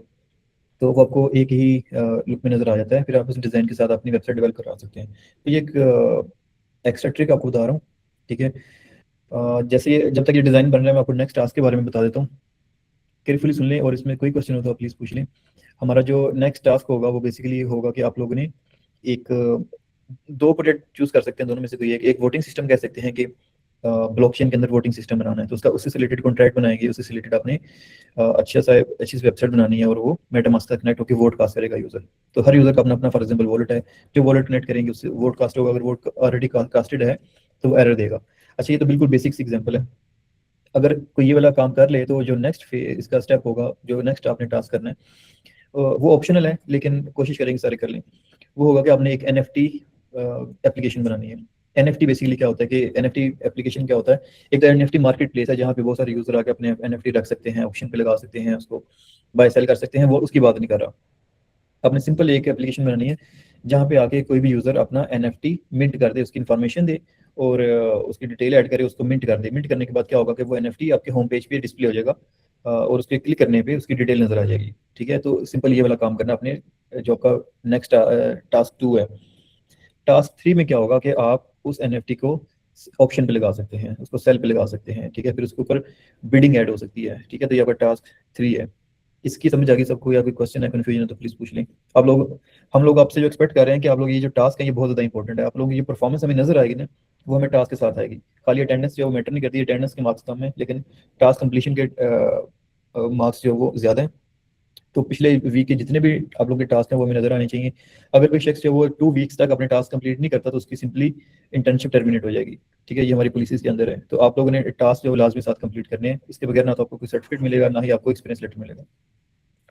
सही, जितने टास्क हैं ये एक वीक में करने हैं अगले, या अगले 2 वीक्स में कंप्लीट करने हैं? ये एक वीक के टास्क बता रहा हूँ। मैंने बताया कि पहला जो टास्क है वो नेसेसरी है, जो जो सेकंड और थर्ड टास्क है वो ऑप्शनल है, ठीक है। तो अगर कोई पहला टास्क कंप्लीट कर लेता है तो उसका ये टास्क वीक 2 का जो टास्क कंप्लीट हो गया। और वीक 2 का जो टास्क वोटिंग सिस्टम वाला वो तो बिल्कुल ही सिंपल है, वो तो इतनी रॉकेट साइंस है भी नहीं है। बट स्टिल क्योंकि आप लोग बिगनर हैं तो आप लोगों के लिए आई थिंक वो थोड़ी सी चीज़ मुश्किल हो सकती है। बट स्टिल अगर आप लोगों में से वो चीज़ कोई कर ले और वो नेक्स्ट उसका क्वेश्चन ये होगा कि मैं नेक्स्ट क्या करूँगा, कि ये तो मैंने 1 घंटे के अंदर कर लिया, तो नेक्स्ट फिर उसको मैंने एडवांस टास्क दे दिए। फिर आपने NFT मिंट करने की वेबसाइट बनानी है, उसके बाद फिर NFT मार्केट प्लेस पे आस्ता आस्ता शिफ्ट होना है कि उसके अंदर आप ऑप्शन ऐड कर सकें, बिडिंग वगैरह कर सकें। तो फिर उस पर आपने बना देना, ठीक है। तो ये आपका सेकंड वीक का टास्क है। थर्ड वीक से आप लोगों ने हमें आइडियाज देने हैं कि आप लोग किस रियल वर्ल्ड प्रोजेक्ट पे काम करेंगे जो कि आप अपनी प्रोडक्ट भी बनाना चाह रहे हैं। वो कोई भी हो सकता है, तो वो अपने आइडियाज अपने सबमिट करवाने हैं। उन आइडियाज के ऊपर भी ना हम अपने भी फीडबैक देंगे कि क्या वो आइडिया वाकई सही है, बनना चाहिए नहीं बनना चाहिए, और उसको फिर आप बनाने में आपकी हेल्प भी करेंगे, ठीक है। वो idea web application plus blockchain दोनों, मतलब एक Web3 आइडिया होगा, Web3 से रिलेटेड। तो आप लोगों ने कोशिश करनी है कि सिर्फ उसको असाइनमेंट की हद तक ना रखें, बल्कि हमारा पर्पस ये है कि आप कोई आइडियाज यूज़ करें, कोई टूल्स वगैरह बना सकते हैं छोटे छोटे, जो कि आप वाकई ही लॉन्च करना चाहें, वाकई ही उस बाद में आप उसमें से अर्न कर सकें। ठीक है, तो ये आपने इंशाल्लाह सेकंड सेशन, जो थर्ड हमारा सेशन है उससे पहले आप लोगों ने सबमिट करवाने हैं। फिर इसके बाद में डिटेल डिस्कस कर लेते हैं। मैं ये बता दूं कि डिज़ाइन हमारा ये रेडी हो गया। डिज़ाइन को अगर हम करते हैं और न्यू टैब, तो ये देखिए किसने भी कितना अच्छा डिज़ाइन बना के दिया है। सही है, तो अब इसी डिज़ाइन को अगर हम कॉपी करके यहाँ पे ले आते हैं और इसको बताते हैं कि this is over UX design और पेज प्लीज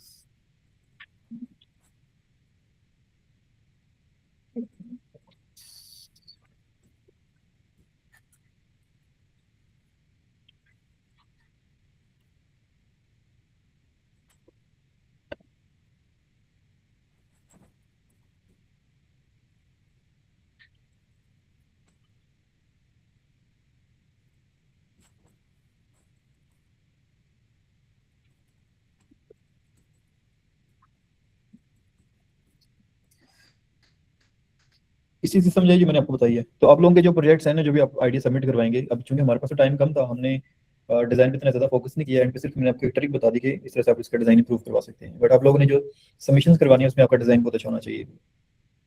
और आप लोगों ने एक और चीज़ करनी है, लाजमी करनी है बल्कि, जो भी आप आइडिया बनाएंगे, जो भी आप लर्निंग करेंगे और जो भी टास्क कंप्लीट करेंगे, आप लोगों ने उसकी एक असाइनमेंट बना के, उसकी वीडियो बना के, रिकॉर्डिंग करके अपने लिंक्डइन पे ऐड करनी है और डेफिनेटली आपको वहाँ पे टैग करना है, ताकि वहाँ पे हमें नजर आ जाए और आपकी जो लिंक्डइन की प्रोफाइल है वहाँ पे भी आप एक प्रूफ इकट्ठा कर लें कि आप लोग वाकई किसी न किसी ब्लॉकचेन के ऊपर काम कर रहे हैं और आप कुछ ना कुछ बना रहे हैं। इसको हम सोशल प्रूफ कहते हैं कि सोशल प्रूफ आप अपनी प्रोफाइल पे ऐड कर रहे हैं कि आप ब्लॉकचेन में काम कर रहे हैं। 1 मिनट के लिए खामोश होते हैं, फिर उसके बाद दोबारा, तब तक वेट करते हैं इसका।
Excuse me sir.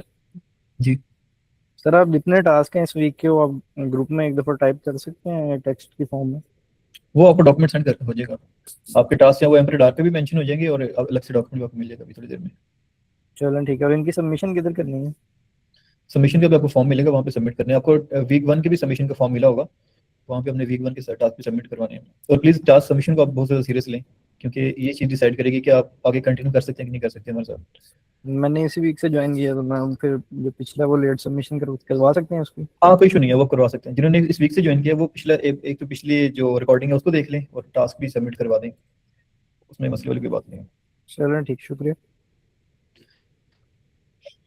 जी, और किसी का क्वेश्चन है? जो टास्क 3 टास्क हैं ये आप लोगों को क्लियर हो गए कि नहीं हुए? अगर इसमें किसी का क्वेश्चन है तो please do ask.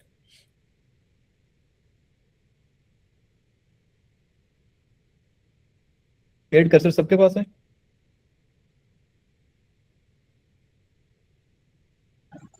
Sir paid यही टूल है लेकिन कर्सर नहीं है, ये वाला नहीं है, कोई एंटी ग्रेविटी। कोई भी पेड टूल। कोडेक्स है सर, कोडेक्स। हाँ, कोडेक्स पे चल जाएगा। कोडेक्स के अंदर आपने ना उसकी जो थिंकिंग है उसको कम कर देना है, वरना वो तो बहुत जल्दी खत्म होता है। Okay sir.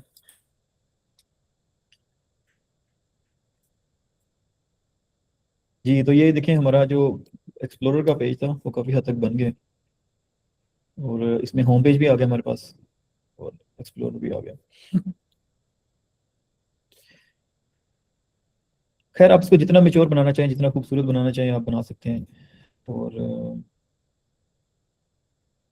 जो मर्जी इसमें फीचर्स ऐड कर लें। ठीक है, सही है जी।